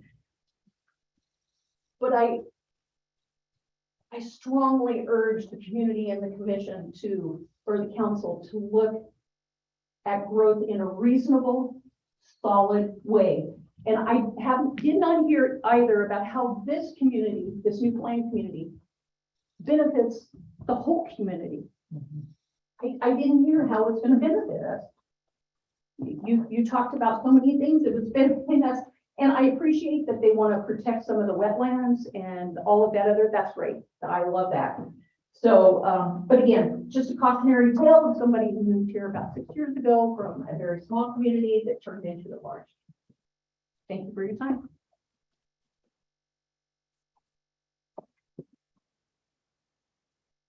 I'm Becky Halbers, and I live at 2654 4th Street here in Hubbard.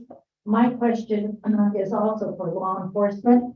I don't know if this gentleman is here for safety and security, or if you can actually answer some questions. Chief? Chief? Yeah. Great, this will be for you. I've heard about possible increase in crime. So Hubbard Police is going to need additional cars. Like it was said, additional coverage with additional officers. Where is this money going to come from? If it's a grant, grants run out. Grants are only good for a certain amount of period, then you would rely on possibly reapplying. If there's going to be a big party and Hubbard Police respond, I also heard who's going to cover the rest of the town. I'm also concerned with the fire department. Right now, how many actual fire trucks do we have? And it was brought up, we're shared. We respond to other communities. We're not just Hubbard. So this means that the Hubbard Fire Department is going to have to expand to house more trucks, to hire more people, to hire more medics. And I don't think that has been brought up, the safety and security and the medical end. So that's one of my concerns. I don't know if anybody is here from the fire department. Can anyone speak on behalf of the fire department, what their plan is? The growth that I'm hearing is so much that I've heard this from other community members. I've been here, my family's been here over 30 years. And this just seems like takes your breath away. But again, I'm big on law enforcement, having worked in law enforcement division. So again, I don't know what we're going to do. Where are they going to be housed? Are they going to be transported to Woodburn and their holding cell? Because our holding facility wouldn't hold but more than one. Do we even have one? Is it a 1 cell, 2 cell? I don't know. Do you have questions or you just making a statement? Both. Okay. Where is this going to come from? Where would somebody, multiple people be housed upon arrest? Where is the money going to come from? Those are my questions. So the police department's funded by the general fund, right? And with the housing coming in, there'd be more money going to the general fund. I was just figuring it out. I think someone said we have 3,500. I'm not sure what the census is, but our ratio for citizens is about 1.7 police officers. For the 3,500, we have 6 officers. I would think that we would increase our manpower based on the increase of, I think I looked it up, there's 2.6 persons on the national average per household. And so I don't know if that brings about 800 and something, but I think it'll probably be a little more than that. So I would think that we'd increase it. For the housing, we don't lodge people here. We may interview them here. We have an interview room. We do not have a holding cell. We utilize the Woodburn Police Department for like drunk drivers or that sort of thing, or if we have to do a little more of the bylaw, the sheriff regulates the jails. Now that creates a problem because they're short-staffed and and nobody's being able to lodge a lot of people. I haven't seen the crime rate go up in this town. We seem to be pretty consistent. And so obviously if there's more people, there'll probably be a little more crime. So that's hard to say if that will increase or not at this point. I rest my case.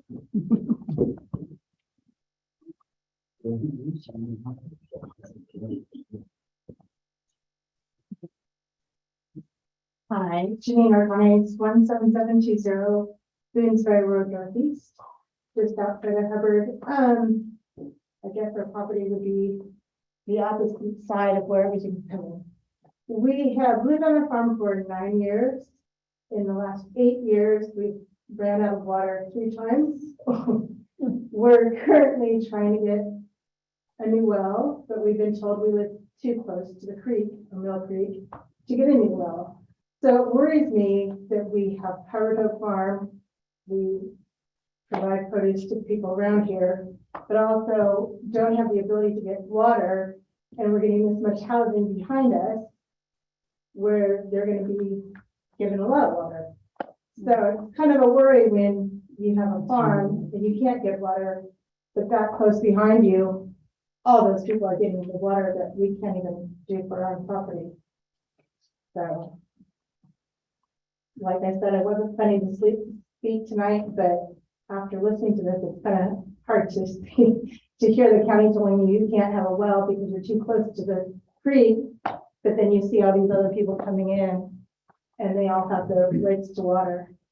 So that's definitely a concern, and I know several other neighbors that have lost their water too, so there's definitely water problems in our community. Thank you. Mike, since that's come up a couple times, does the public works address the water situation? Yeah, the water situation, here in town is the city has 4 very deep, municipal wells. Each well is well over 300 feet deep.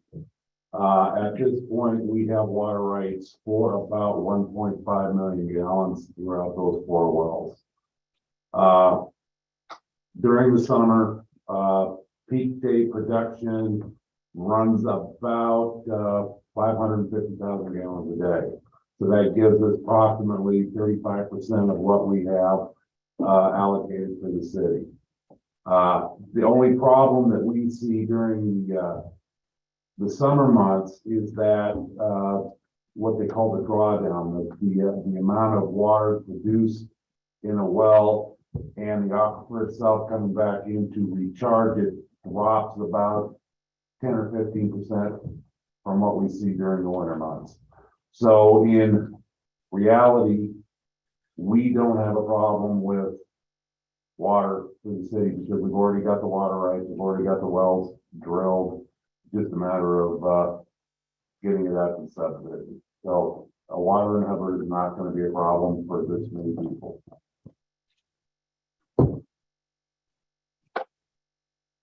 My name is Maureen Eldon. I live at 2835 Beaver Court. Cooeyman Estates, 4th Street now runs right next to my backyard. So I kind of wanted to share my experience with that with you guys, because it's the same builder doing this new subdivision. The workers were very pleasant to deal with. I mean, they actually helped us out a little bit. They were great people to work with. But let me tell you other than that. One, they put curbs in. They started from a sidewalk at the end of Beaver Court that goes onto 4th Street. They built a curb. Then they put the cheapest material that they could to fill that curb.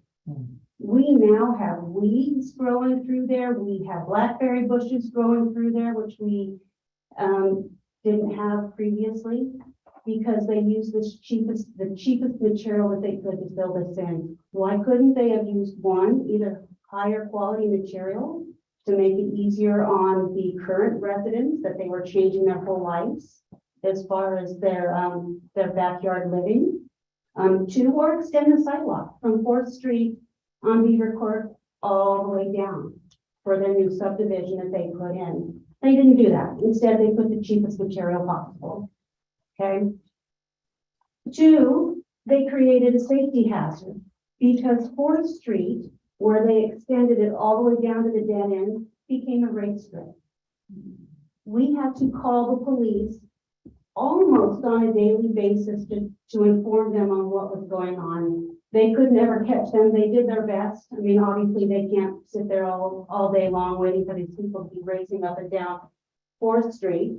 So we took it upon ourselves and we knocked on doors and we told everybody that if they didn't stop, we were going to put a camera up and then we would turn it into the police whenever we got the people who were racing on video. Well, it did stop after going door to door and talking to all the neighbors.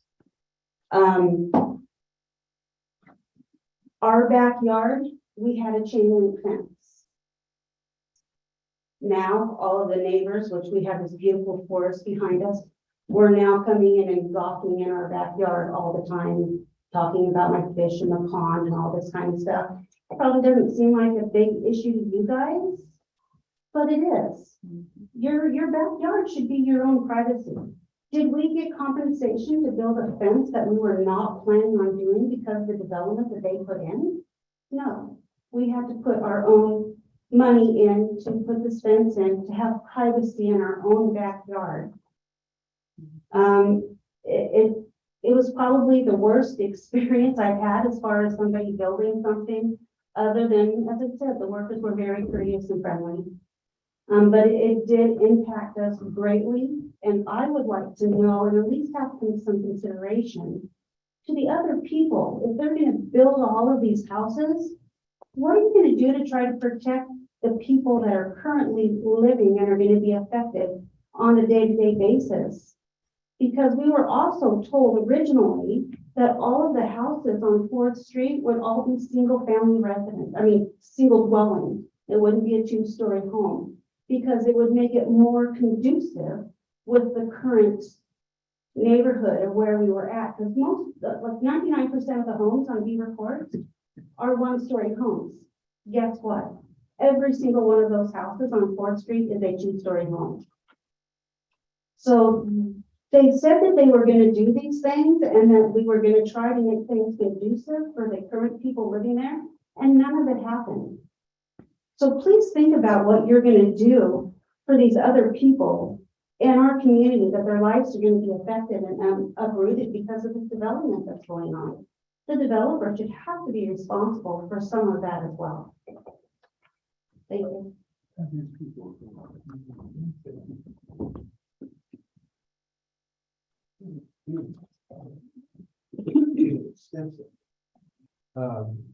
My name is Rick Halbert, and 2654 4th Street.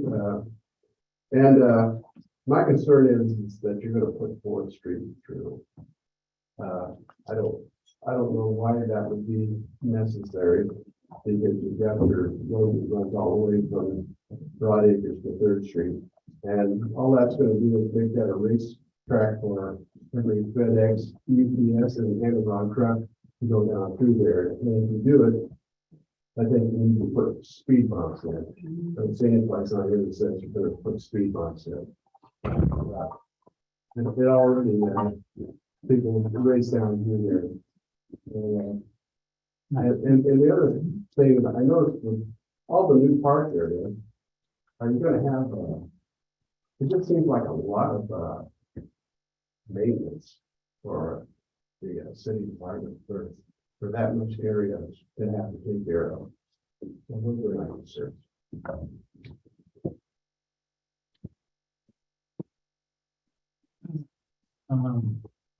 Mike Golden, I live at 2825 Beaver Court with my wife.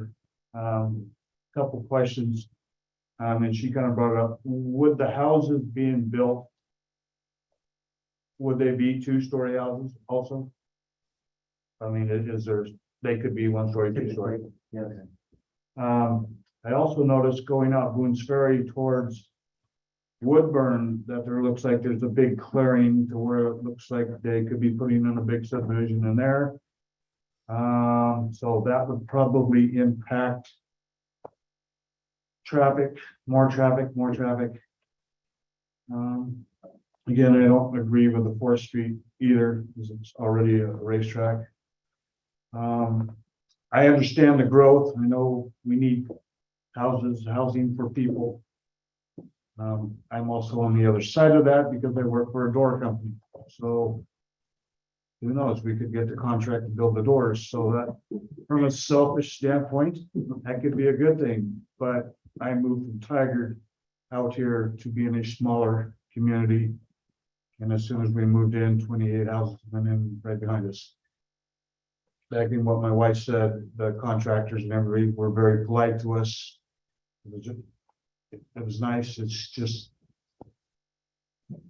seems like too much for a small town like us. Thank you.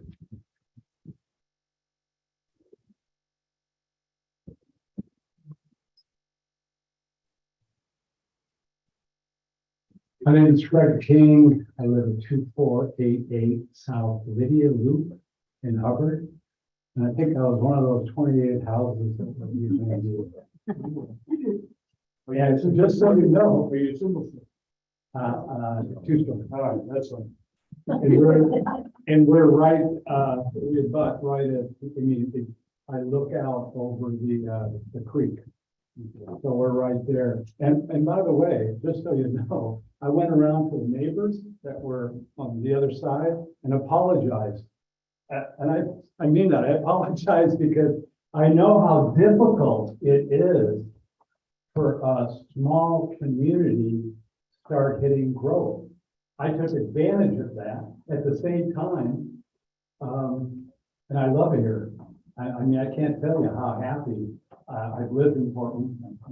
And I moved to Salem 15 years ago, and then I moved here.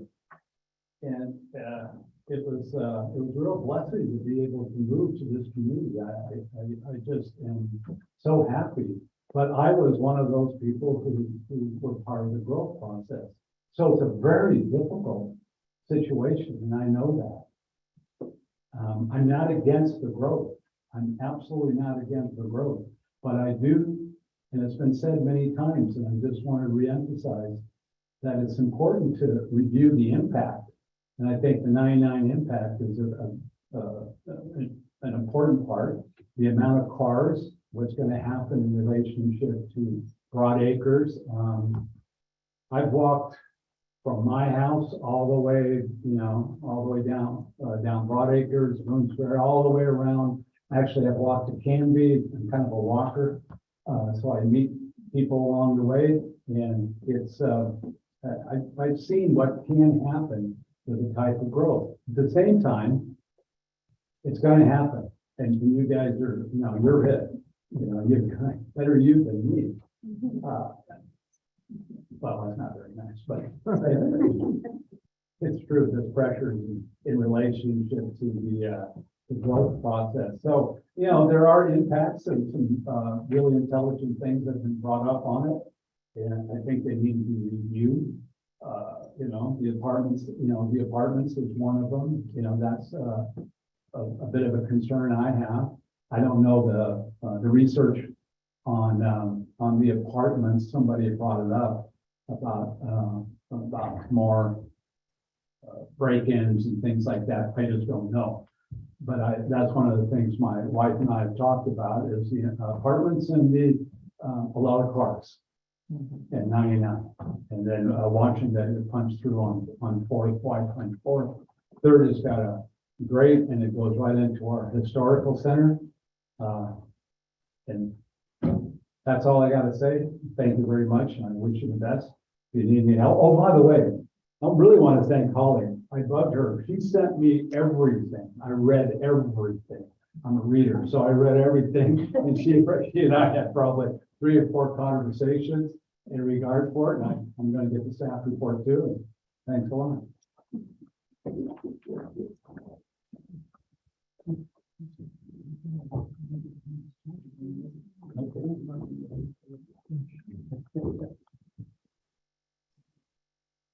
Hi, I'm Linda Hagan, and I live on 1 Pleasant Street. So I am going to be right across the street from the community. My really big question, you haven't answered that yet, is that parking on Broad Acres. I'll clarify that when I go. Okay, is it going to be parallel parking pulling in, so they have to pull out onto the road? I can speak when I go up there. Okay, because that, if y'all are lived in Hubbard for any amount of time and you've driven down Broad Acres, people do not slow down. They will start up about Walnut and zoom all the way down, or that 25-mile-an-hour sign that comes into town.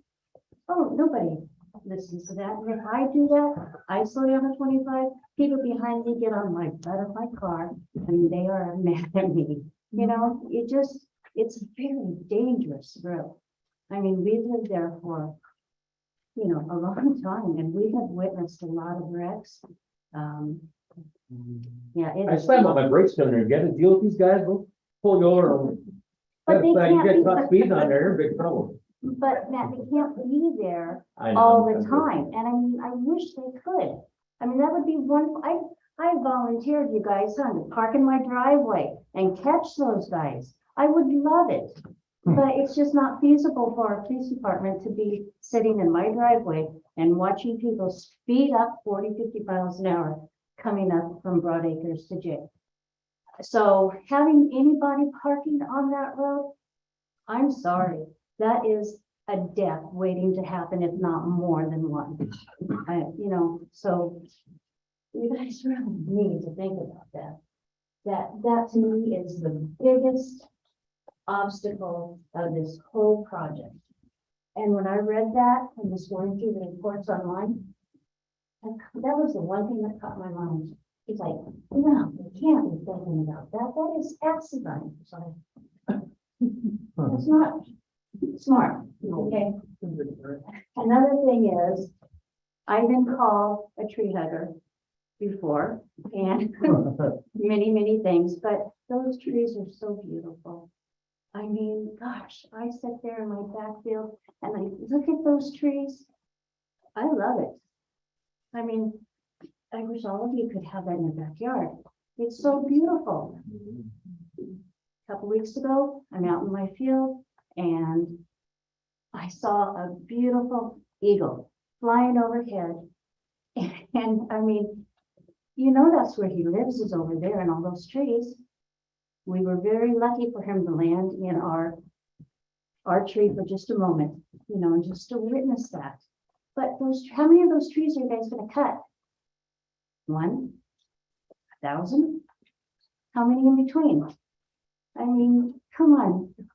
God only made so much land, and that piece of property is gorgeous. And I don't mind homes being built on it, but how many trees are you going to need per unit? Are you not going to have any trees and then plant little tiny shrubs? But it sounded like, I don't know if you guys caught that there's not going to be any room for landscaping. So we're getting rid of trees that oxygenate our air, that add beauty and wildlife. I mean, not only did the eagle come from there, but my gosh, deer. What else lives there? Maybe a cougar. I don't know. I know that, we have seen a coyote or two around our property. There's all kinds of wildlife back in there. So how is that going to affect the wildlife in our community? Maybe we don't want a coyote or a cougar coming into our property. But that's their home. That's their home. So leave something for them, I'm sorry, my tree huggy sermon is over, but yeah, you can't destroy everything there.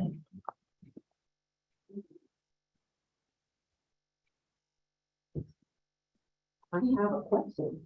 I'm Alice Engelman and I live at 7714 Broad Acres Road. So Mill Creek is our property line.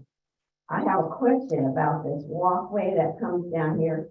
Is there any chance that can become a place for homeless tents? Oh, no. We've got trees on our side, Broadie's had trees on their side. No one goes back to check it. I don't want a whole bunch of tents and everything, on my property. And it's just, I jumped across that little creek. So that's my concern. And then about the traffic on Broad Acres Road. They do come out of there really fast. I have to go across Broad Acres Road to get my mail. I have no trouble going across. But because there's a little bend in the road as you get up to the hill. And as I come back, I look and I look and I look, but I can't see because of that bend in the road. The only reason I can go across the road is if I listen for a motor coming. And if I hear a motor, I don't go. But anyway, I was concerned about that homeless. And what did the little dotted line right on Mill Creek mean? Is that a floodplain? Do you have any idea? I mean, they've got marked for the parks. I was just curious. There's 2 spots where there's dotted lines. Where are you looking for? This spot and this spot. They're what, Wetlands. wetlands. Well, it gets wet all the way along there. But I know, I'm just curious what those, I agree. you think it's marked for wetlands? Well, it goes all the way along there. Okay.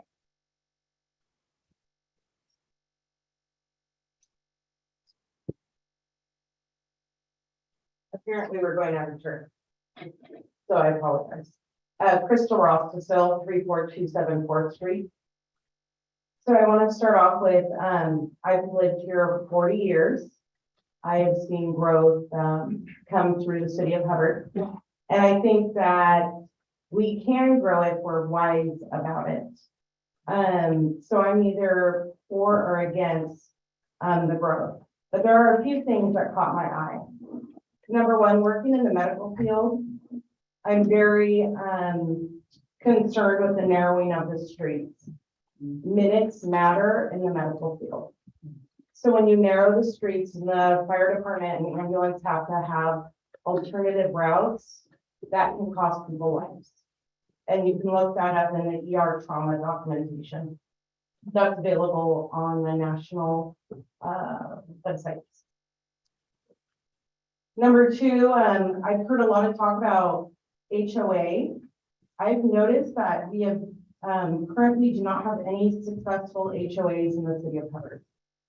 I looked at the Baines area. I asked about HOAs when things have been for sale, and they have been dissolved in several areas. So I'm extremely concerned where a lot of requirements on landscaping, maintenance, and those pieces have been referred back to an HOA. Unless there's a contract where the builder is going to be responsible for that, I'm concerned that that's going to fall on the city and cost citizens additional funds. I also would like to see that the developer do both the sidewalks. We currently have many issues with sidewalks. In the past, when construction has been improved with development, there has been corner cutting on sidewalks. We recently had a death on 99E due to sidewalk issues. I feel like now is the time to really put precedence on how important that is. I'm also concerned with the traffic on the corner with Broad Acres.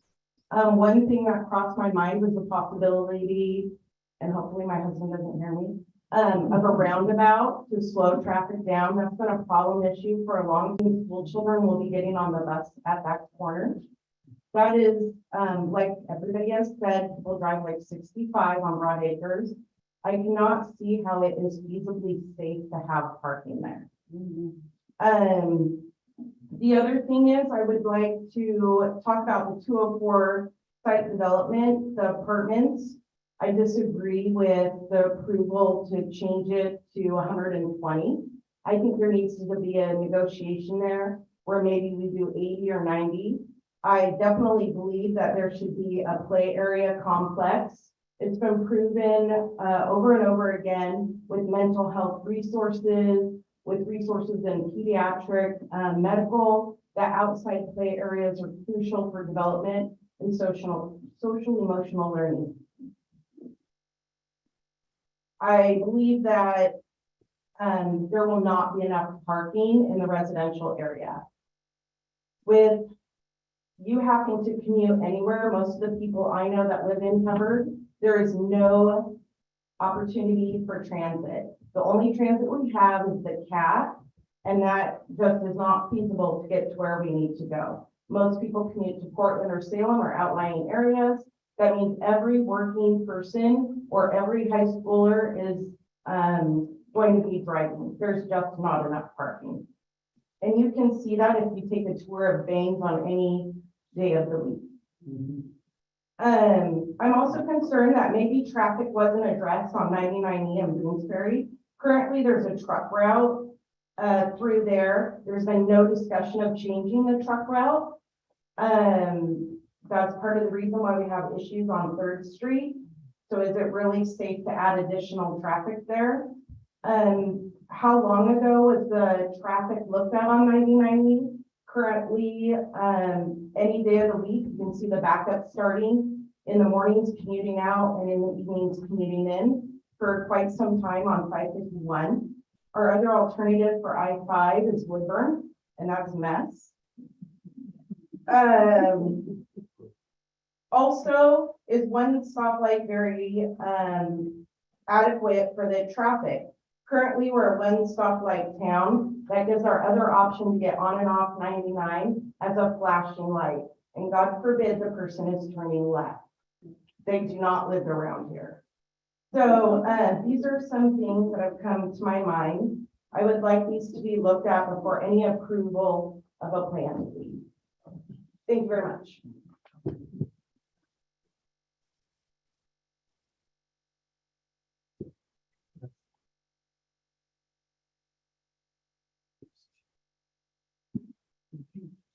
Chair, there are no online comments. We have several written testimonies that should be introduced into the record as well. Speaking online. So I did have a couple other people that they wanted to speak. One was Dan Markle. Are you online? I have someone with a phone number. I don't know who that is. I have my messenger.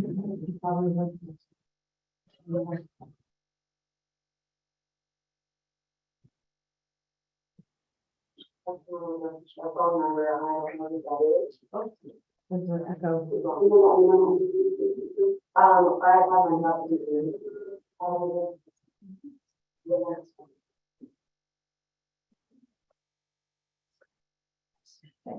The other person was Garrett Stevenson.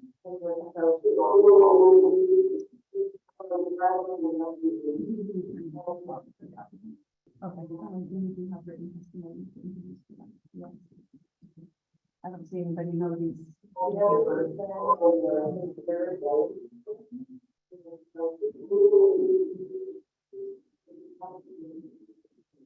Okay, Chair, again, Holly Byron, Midland Valley Council of Government City Planner. Attached to the staff report, Exhibit C contains a couple of neighbor comments that we received ahead of the public hearing.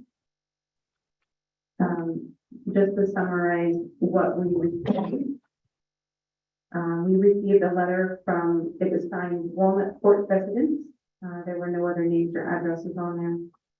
It was a letter addressed to the Hubbard Planning Commission.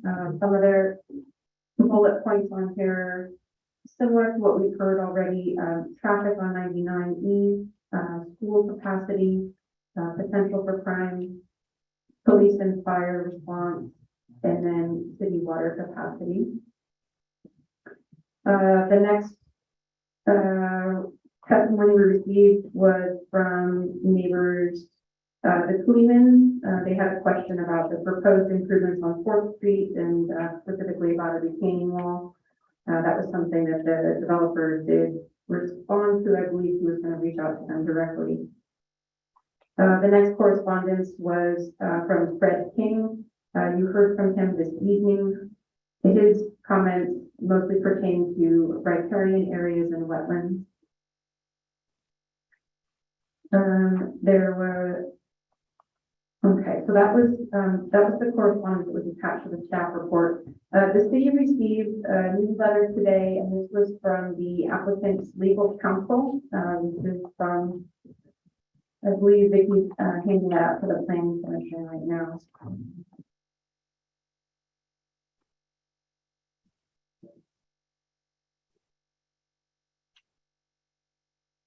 And so this letter is from Garrett Stevenson from Schwab, Williamson and Wyatt. And he was writing on behalf of the applicants.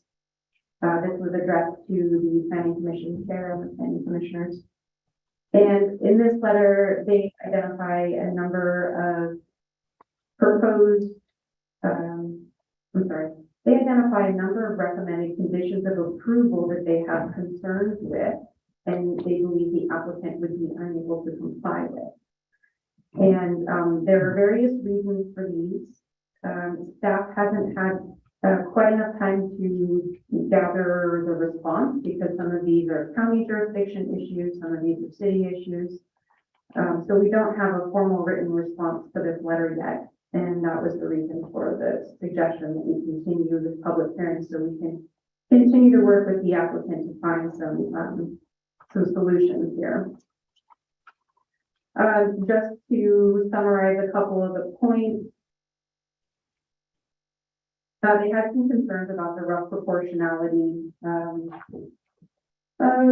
the apartment complex in terms of reducing the number of units and increasing the play space. They had concerns about constructing a baseless on Street A with phase one. They had concerns with Broadacre Road improvements, which phase that happens in depending upon the phasing of the overall development. There were concerns about the off-street sidewalk constructions. There were concerns about the public park SDC credit and how that was applied. There were concerns about track D, which is one of the open space tracks, and when those would be transferred to the city jurisdiction. There was concern about the stormwater tracks and when those would be transferred to the city or otherwise maintained. There was concern about the the county's proportional shares, about the recommendation for overflow townhouse parking, about the recommendation for accessible components on the trails, and then also about there were no specifics about the easements required. So clearly there are still issues that we need to work closely with the applicant team on. Staff's goal this entire time was to work through these issues as much as possible up front so that it is ready for a decision, but we're not quite there yet. So we're trying to get there for you. I think that concludes all the written testimony that we've received so far.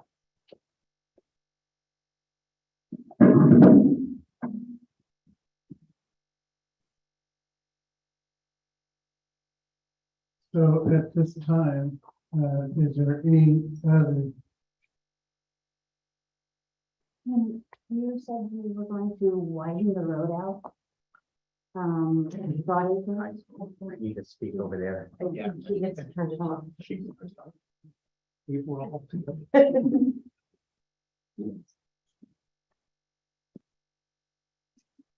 Good evening, my name is John Nash, I'm a resident of Hubbard. I live at 2714 Beaver Court, which is adjacent to 3rd Street as it turns into Front Street. And then I can see Rick's property, he's right across from me. So, I have a few questions. It's on my.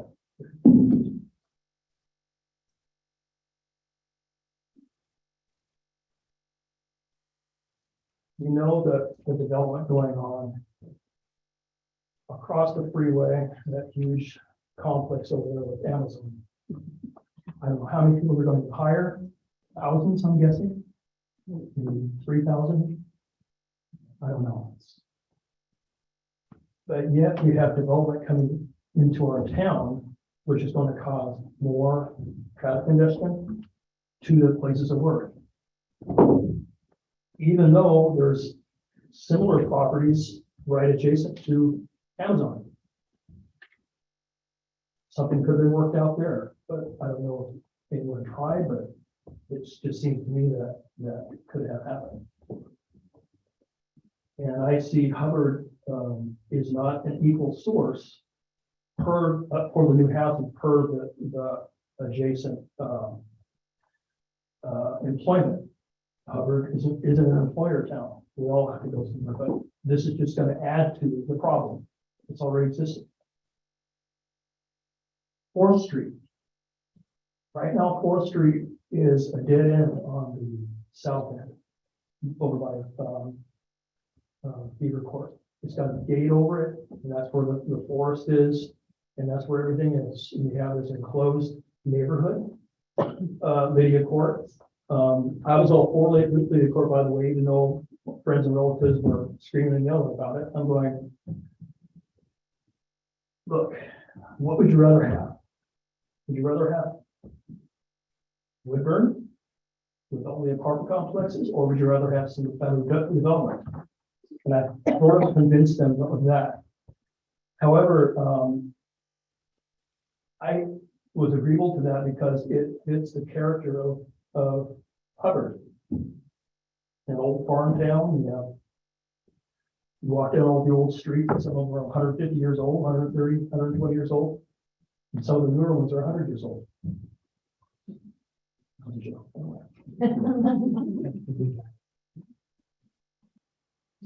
Another one of my concerns is 4th Street becoming a through street. And I just don't understand why it even needs to be connected with this new development, because if you can picture the end of 4th Street with the gate, and then it continues on past the single family residence there, the farm residence there, on the left side of the driveway, could easily extend to 3rd Street, Front Street right there. What is the point of connecting it into town through Lydia development and Beaver Court development? I just don't see the connection. Keep everything separate. Lydia Court, Hubbard, and then you have the new development that can easily be shifted onto Front Street / 3rd Street, which is more designed for two-way traffic. You don't have kids playing over there. You have nothing, just the loud train.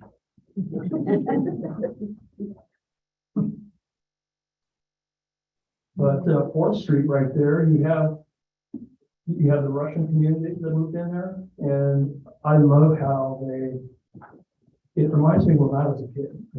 You have the kids playing ball on the street, riding their bikes. What's going to happen once that's a through street? I don't think that's a very smart idea, in my humble opinion.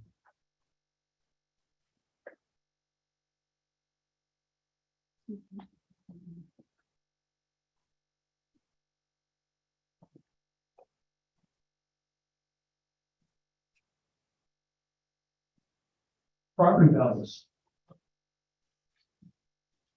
I didn't hear anyone talk about property values. If there's anyone here that can steer me straight, the last I checked, in general, property values decrease once adjacent multifamily dwellings are built next to single family dwellings. My concern is my property values may not necessarily lower, but the rate at which it's raising may slow down.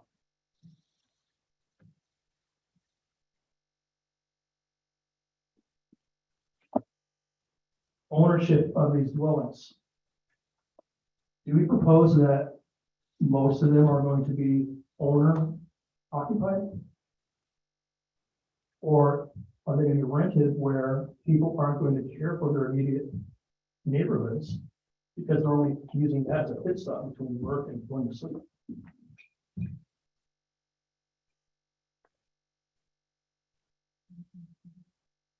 So I have property value concerns with that. Mainly because of the multi-family dwellings. And considering the occupancy of these dwellings will probably be not working in Hubbard, maybe not even Woodburn. I'm suspecting across the freeway to the new Amazon place over there.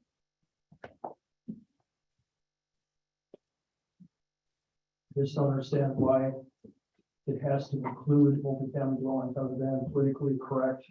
Some of the politically correct comments I've heard about the state needing the cities to include multi-family dwellings, even though that increases the traffic.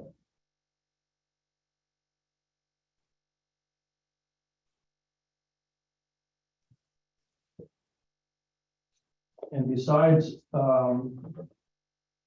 contractors, besides the real estate industry, besides government, who in the residential district benefits from this?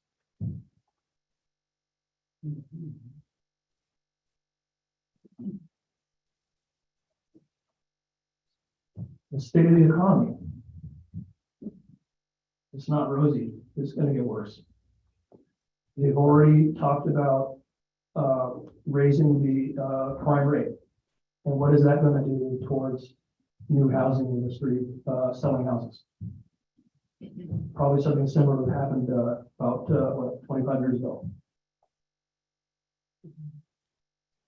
So when you don't have the occupancy that you plan, you have to rent. And I'm not being general, painting a general picture of the whole thing. Yeah, there are good renters, but you're introducing bad renters with this.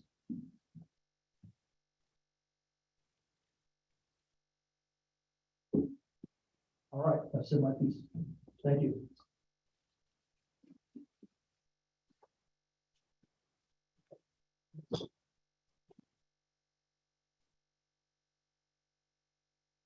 My name is Evan Latham. I live at 2822 Walnut Court.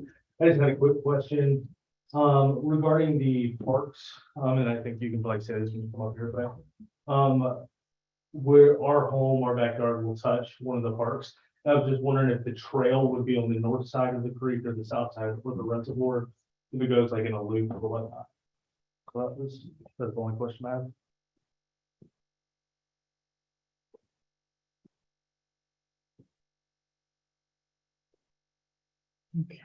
Can I ask you a couple more questions?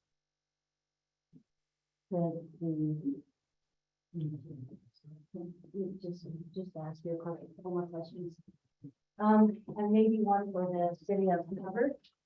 With the added traffic, can we petition the railroad to open up J Street?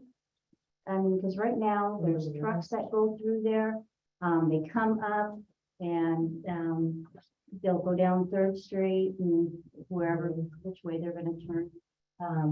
It just would be more feasible if they could just come straight up J Street, cross the tracks, either go south or north on 99. It would just be a straight shot for them rather than going through the residential Third Street or 7th Street. Can I touch on that with you? Sure. My understanding through the railroad, it's not a matter of population density, it's a matter of crossings. The more crossings, the more problems they're gonna have with accidents. So what we were told many, many years ago is we can have 3. And as far as I know, it's not a population criteria to have 4, you can have 3 crossings. So we can open J Street, but we'd have to close A Street. Because J Street is a straight shot from Bloomsbury to 99. A Street is not. So it would make sense to visit that in future, council meetings and see if we can do something about that. But what I wanted to ask the representative would be, you said that you were going to widen out Broad Acres. Right there at the creek, where would the widening of the road start? And then what about Bear Creek? Are you gonna put a culvert in, you're gonna fill it in, you're gonna bridge it? What's gonna be done with that? That's just my question.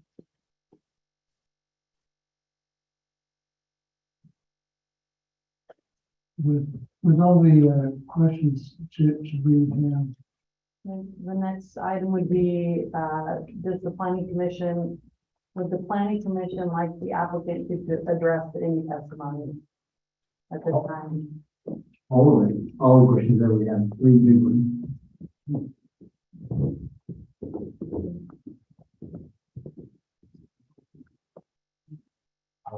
Do my best. I took serious notes, but I may have missed something, so please let me know if I did.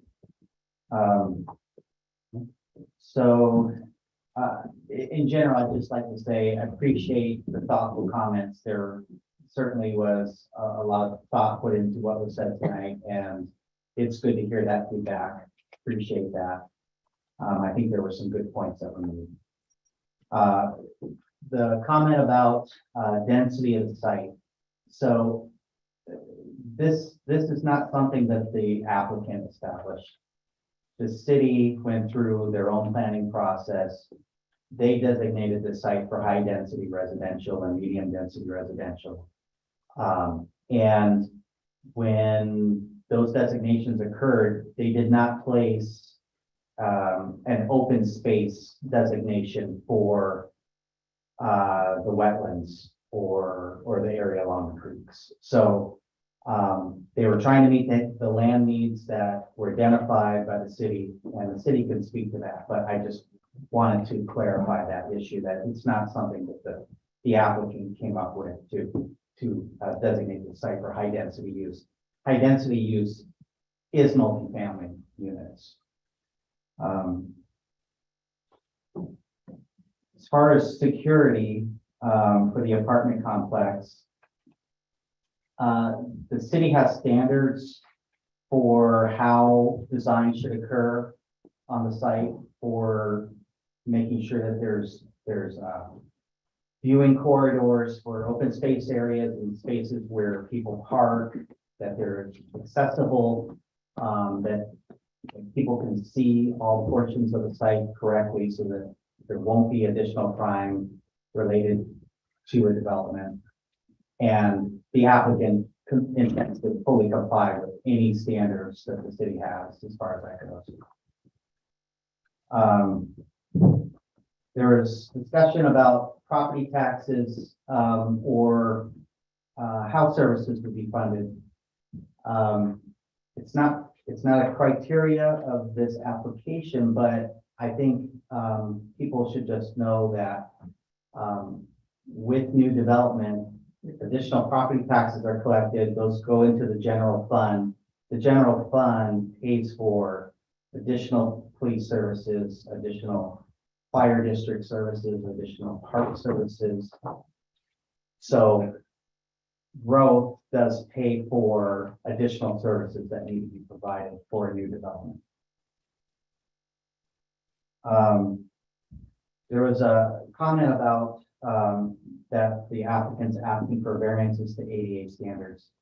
That is not accurate, and that might have been my poor presentation skills to give that impression, but no, we are not asking for any variances to ADA standards. We will meet all ADA standards that are required within the park, within the apartment complex, with all the sidewalks, everything that's going to be constructed. And the pathways? The pathways, the ADA standards do not apply to all the pathways. You need to provide accessibility for recreational facilities. And there are ways that we can accommodate ADA use of the pathways. If you look at I don't have the slide up, but if you look at the south west corner of the plan, there's a cul-de-sac there. The grades from the cul-de-sac to the path are fairly gentle at that location. So there are locations where access to the pathways can be provided to meet ADA standards.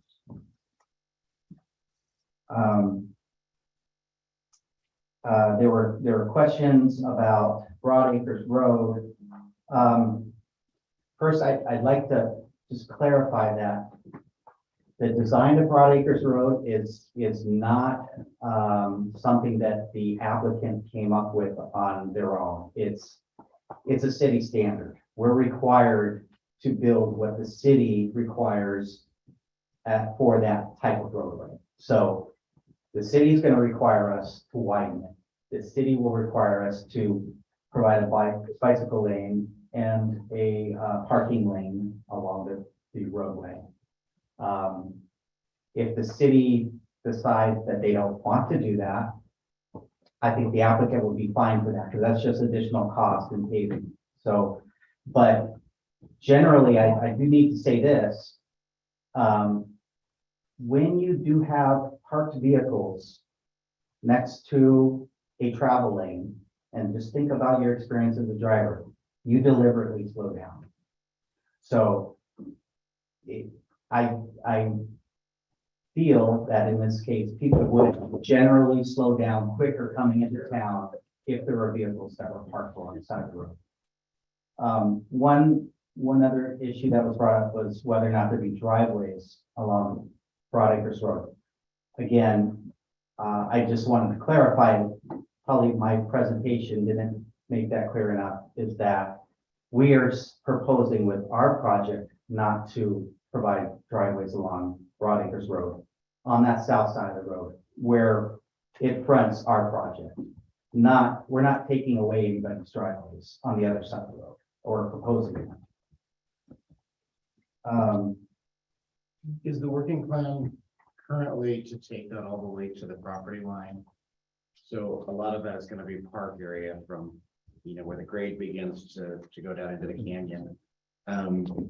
Is the improvement at this point, I know it's subject to change, but at this point, is it to take that improvement all the way to that edge of the property line? It would be the entire frontage of that northern boundary of the site would be improved.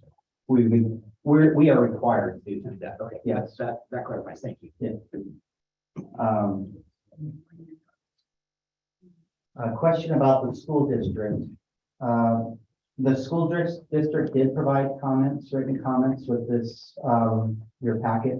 And I believe they stated that they are not opposed to the project. However, they do like the fact that it is a phased project so that it allows them to address the increase of students over time. The public water supply issue was already addressed by Public Works. As far as the traffic study goes, it's not something I was directly involved with, but our transportation engineer is required when they do a traffic study to coordinate with city staff and Marion County and ODOT. So they had to reach out to all those agencies, get concurrence of how the study should be scoped. And ODOT required that 99 was studied as part of this project in this TIA.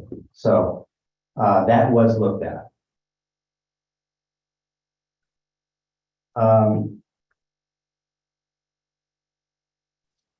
So there was another question about what are the public benefits of the project. I did include that in my presentation, but I'll just say it again. It's addressing identified city housing needs. It's expanding the park system, the public park system, and it's making improvements to the transportation system. The park system, the transportation system, and the housing requirements or needs that have been identified by the city's planning process. So there's a transportation system plan that's adopted, there's a parks master plan that's adopted, and there's the housing needs analysis that was done. Those are all things that the applicant, the developer, has to follow the findings of those studies when they're putting together a development proposal.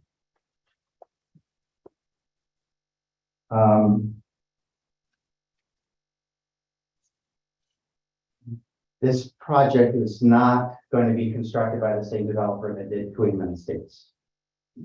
I confirm that by text because the applicant can be here tonight.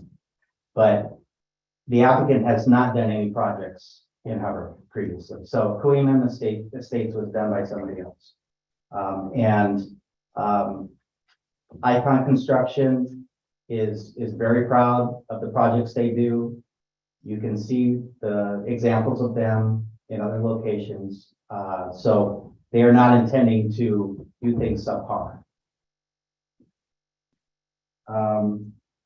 Could you speak to the applicant's position on the HOA, sort of back and forth with we've had?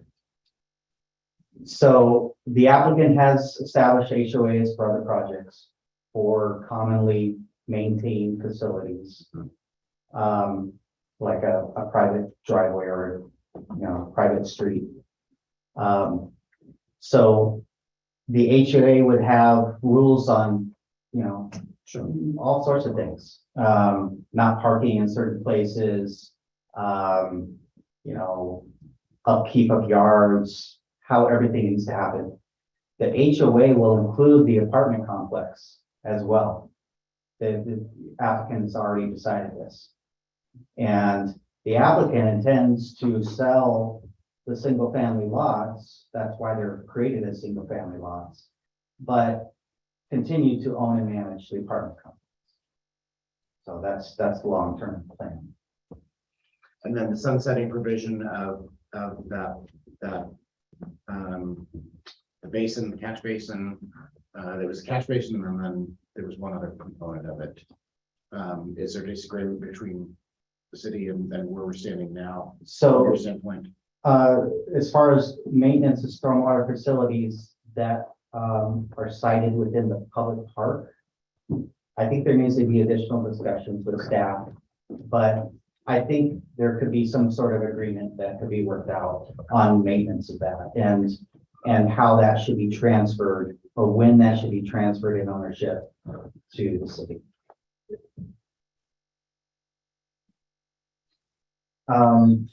There are questions about why should Port Street be extended? The city has requested that. Again, the applicant would not have a problem with not making that connection if that were permitted, but it is required according to the transportation system plan, and that's what staff is following. So it's not staff's fault either. It's what we all need to follow.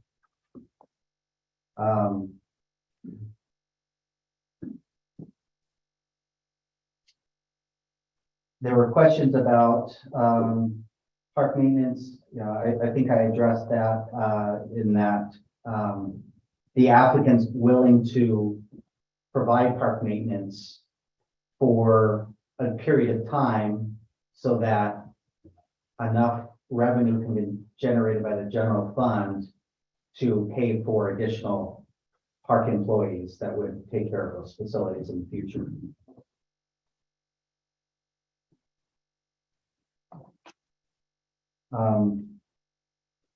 As far as trees on the site, as shown on the plan, the applicant's proposing to preserve extensive areas of the site as natural areas in its current state where trees will not be removed. Along those riparian corridors within the parks. Those are amenities that will benefit the residents in this community and in the broader community. So there's no reason to remove all the trees on the site.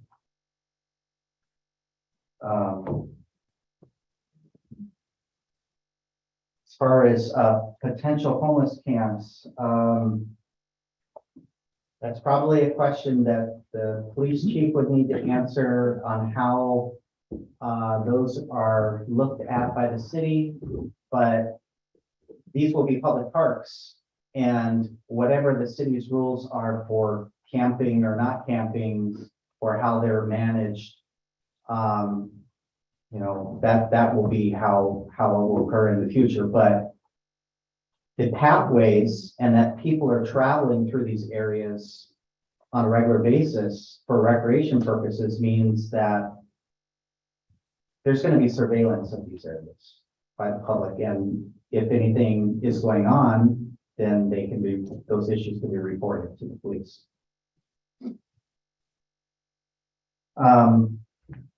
We're not proposing to narrow any streets in this development.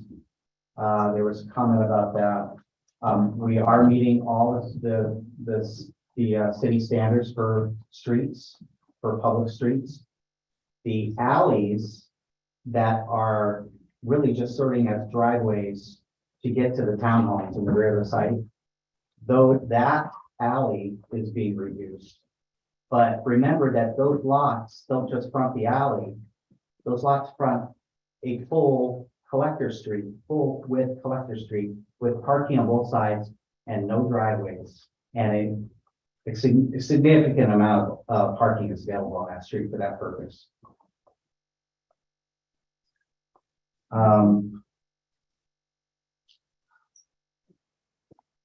Question about property values, and change in general.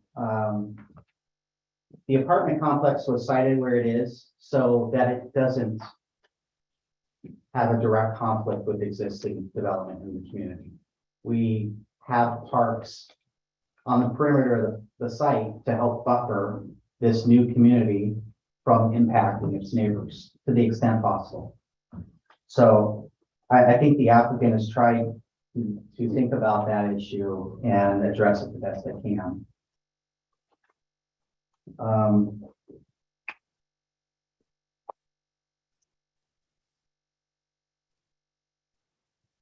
There was a question about trails to the adjacent neighborhood, and I didn't quite understand the question. Yeah, so I live on Walnut Court, and my property backs where the park is gonna be. So there's the creek that runs into the reservoir there. I was wondering if the trail is only gonna be on the south side of the creek, or if it's gonna go like in a loop around the creek, so it's gonna be on north and south. So, do you front Little Bear Creek then? Yeah, I think Okay. that's the one, yeah. So because of the wetlands and a path would impact the wetlands if it were to cross it. Okay. We are not proposing it to go all the way around Okay, it. cool.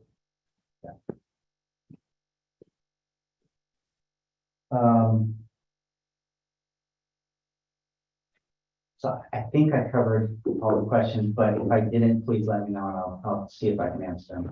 Oh, back here. We didn't address, why Fourth Street has to be included with the through, as a through street to that. Why it just. I tried to, but it's because the city's requiring that connection. So the applicant is okay with not making that connection if that was something that the city had gave input on and was okay with, and the planning commission agreed to that. We're required to make the connection for what the city's stated previously. And I have also asked about, Bear Creek. If you're widening that parcel of the road, or if you're simply that intact, where is your widening of the road begin? So the widening of the road begins at the far west end and will continue all the way into town along the frontage of the property to meet the city standards that they're requiring of us to do. Is that Where the crossing, That Seventh Street, where that comes out, that's still that street before you get in there, right? well, the frontage stops a little bit before 7th Street. But the city's talking about us at least providing a sidewalk connection to 7th from our site. On both sides? On our side, Okay. I believe. Are you looking at doing anything on the north side of the road? No, So all the widening will be done on the south side of the road. yes. You talked about a crosswalk across Broad Acres. Uh, Earlier, maybe. Where the Collector Street connects up and Broad Acres, where the new collector is and Broad Acres, there would be a crosswalk. There would be ADA ramps and crosswalks. Across the Collector Street, not across Broad Acres from the north to the south. That's correct. Unless there was a reason for the city to require that, but And there'll be lights around the crosswalk too, so the pedestrians don't get, ran over. there's not lights as far as street lights goes, or, there's lighting, if that's what you're referring to, like street lighting, yes, there Cause I will. did a vigil for the, gentleman that got hit on 99 around Christmas last year. And it was real sad for me to try to put on an event and then have to, reach out to the community, cause my community is everything, something happens to them. It's not only hurts their family, but it hurts me because they're part of me, Sure. And that's why I just wanna, We will definitely have the lighting on all the streets, so, yes. I do have a quick clarification question, just to help me understand where the connecting street is. Is that before or after Seventh Street? So is it towards town or towards the cemetery on Broadacre? It would be towards the cemetery. So is it in the ditch? It's on the west side of the dip. So you guys are getting. Where the rid of- Bronx driveway is right now, the only driveway on that side that's across from the Grange house, Mhm. right? It appears to be exactly where the Bronx driveway is where that road is.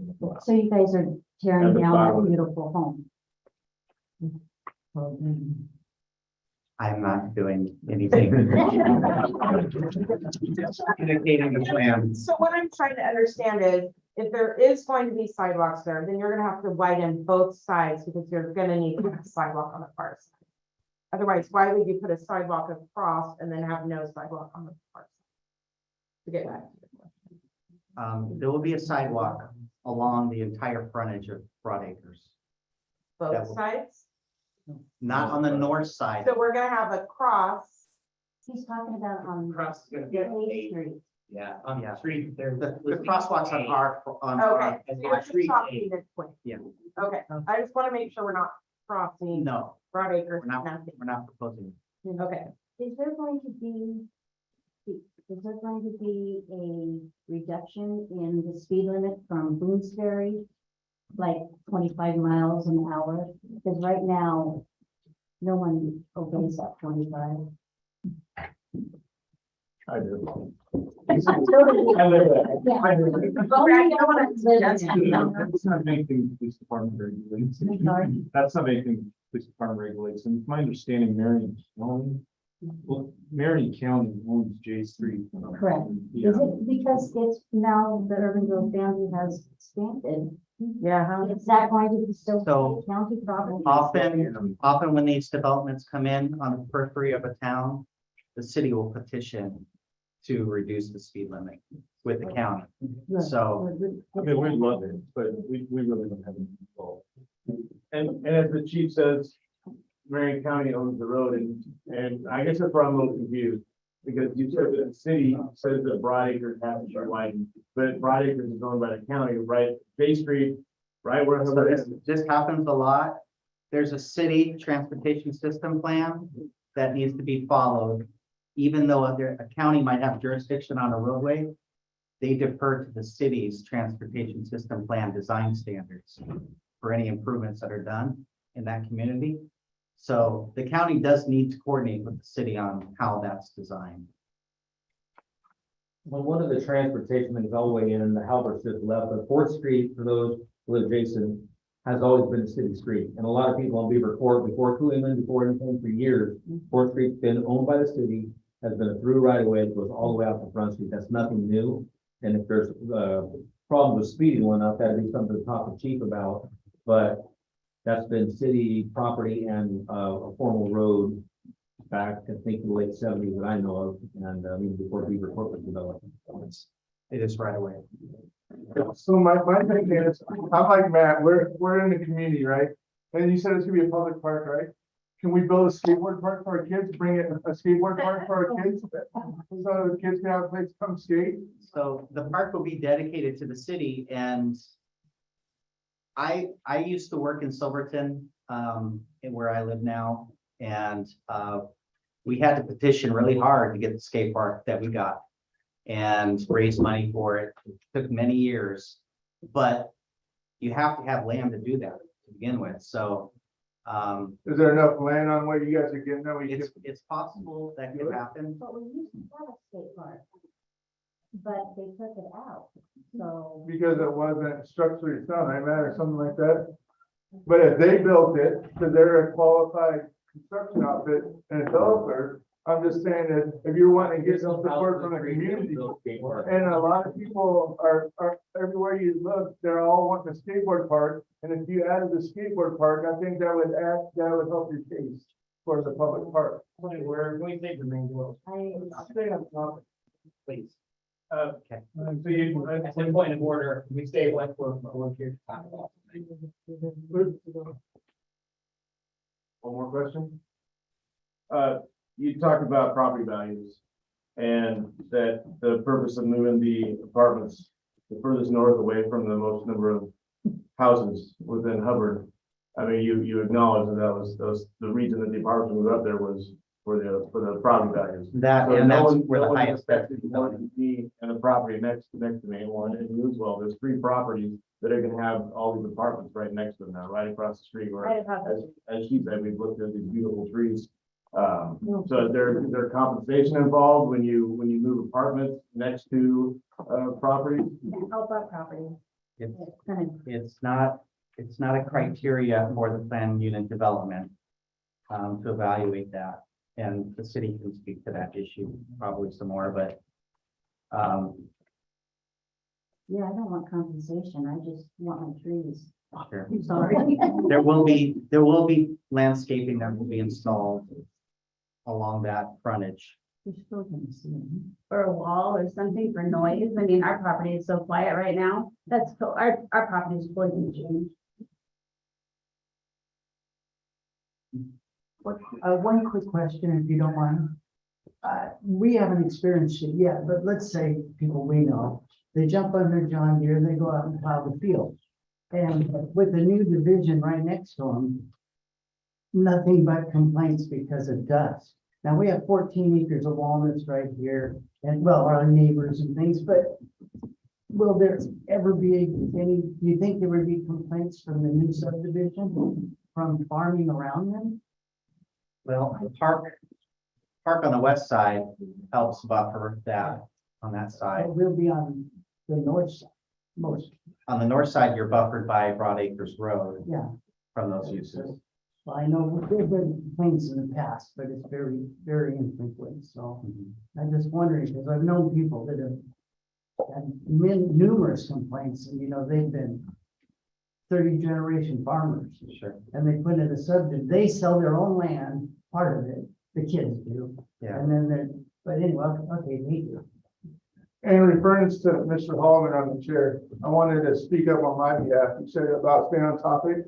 When we're talking about public parks and we're paying taxpayers, it's okay for us as a community to ask questions about improvements on the park, right? Isn't there a right as citizens of Hubbard to ask those questions? All right, that's what I was referring to. Okay. One more quick question. I didn't hear anyone talk about the S curves on J Street. There, just before you move that. J Street, Broad Acres, S curve, which is already dangerous. And if you increase the traffic there, with no median for pedestrians or bicyclists, has there been any inclusions of that in the plan to improve that so that's a safer zone? So you're talking towards town from this property? Around the cemetery or with creek that is to go over? Outside of town. I mean, that issue was not brought up by Marion County, who scoped the traffic study. So I don't think that issue specifically was looked at, but again, Marion County should give input on what the design is. In the past, we've been contacted by Marion County, and they already advised us that they wanted to take, they want to take a portion of our land where the S curves are, and they want to straighten it out. They didn't put a time frame on it, but they just let us know that somewhere down the road in the future, they were planning on straightening. But that's On our side. on J Street, but he's talking closer down there in the cemetery. And if you're gonna put in, not you, I know you're not gonna do it, but if the applicant is going to be putting in bike lanes, is it just going to be in front of the one side? But is it gonna be the whole way from Bloomsbury to Third, or where's it going to? The city will require us to do it along the frontage. And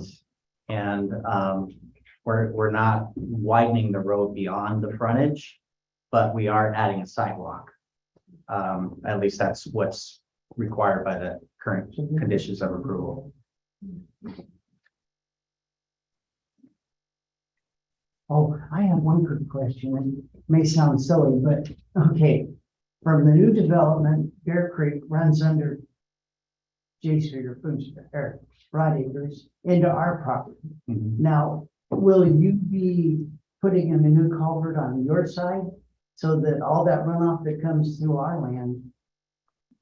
I mean, you really have to do something, right? It's So- there, it's an existing culvert. isn't it? Yes, so the culvert, as I understand the design, I'm not a civil engineer, but the culvert will continue to carry the same amount of water it does now at the same rate.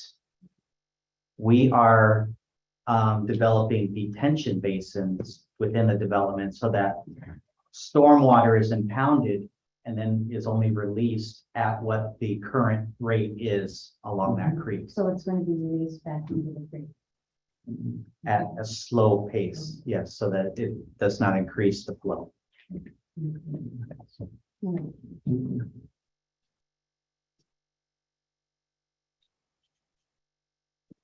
So my understanding is that you were wanting this to make the lot sizes smaller. And you guys are developing property as the city requires.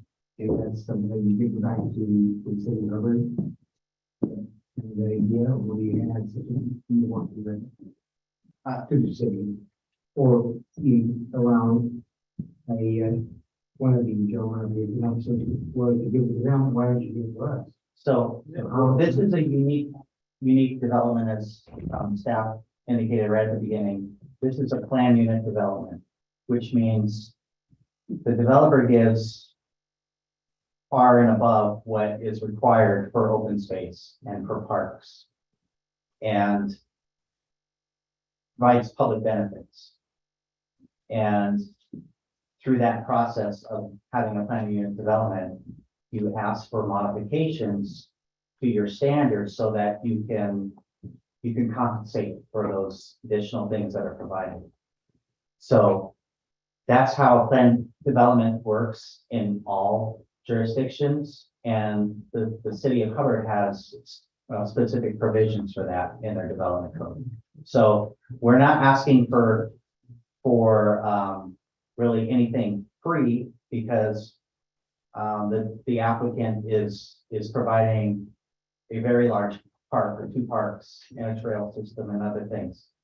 And probably some off-site improvements to the transportation system. So, and the amount of dwelling units that are permitted on the site is actually much less than what's allowed. I mean, you could do an apartment complex on pretty much the entire site if you wanted to achieve 500 something units. But that's not what's proposed. And what was originally proposed to the city was just a single family development. But the city recognizes that they have requirements to provide a diverse types of housing in the community. It is required by the city to encourage that. And that's why it was zoned for high density residential and medium density residential. And the plan that we're proposing achieves that. In exchange for some modifications to lot sizes and setbacks. More than the landscaping that would have been provided before is now provided in those parks that are available for the community to benefit from. So that's how planning developments work. No, I understand, and I agree with the apartment complex, but the houses, the lot size for houses, not covered, or if we had. And that, but if I develop in building town, not a lot, but I do. And so that's a big thing for me. Sure. The apartments I could maybe live with, but the lot size would make them smaller than everybody else in town. As a big ball, it's a big deal. If the riparian area was cut up, as part of the lots, you probably would see that on this site. But in this case, we're proposing to keep those natural areas pristine and make the lot smaller. So the house is what, 50 wide, the 40 wide, you were saying, Range between 40 and 50. right? And townhouses are probably 20, 25. They're minimum 40.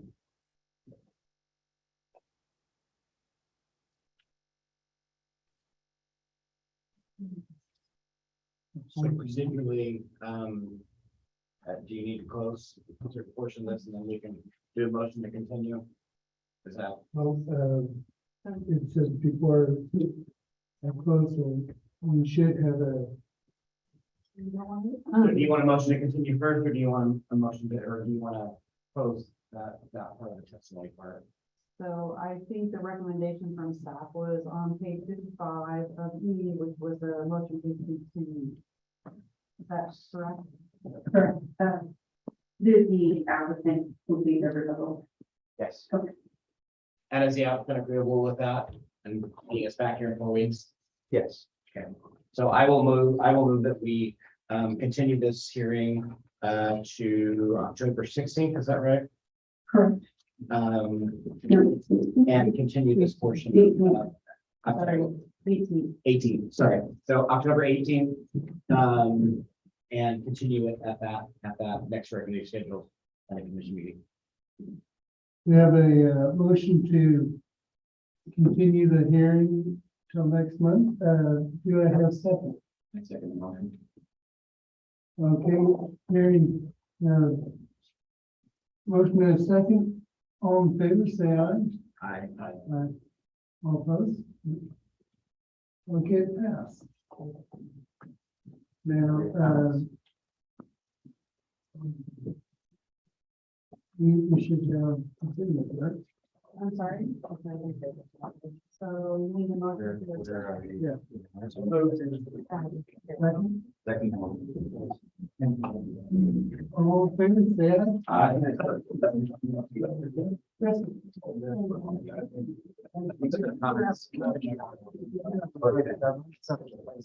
No, I understand what you. No, I'm glad we.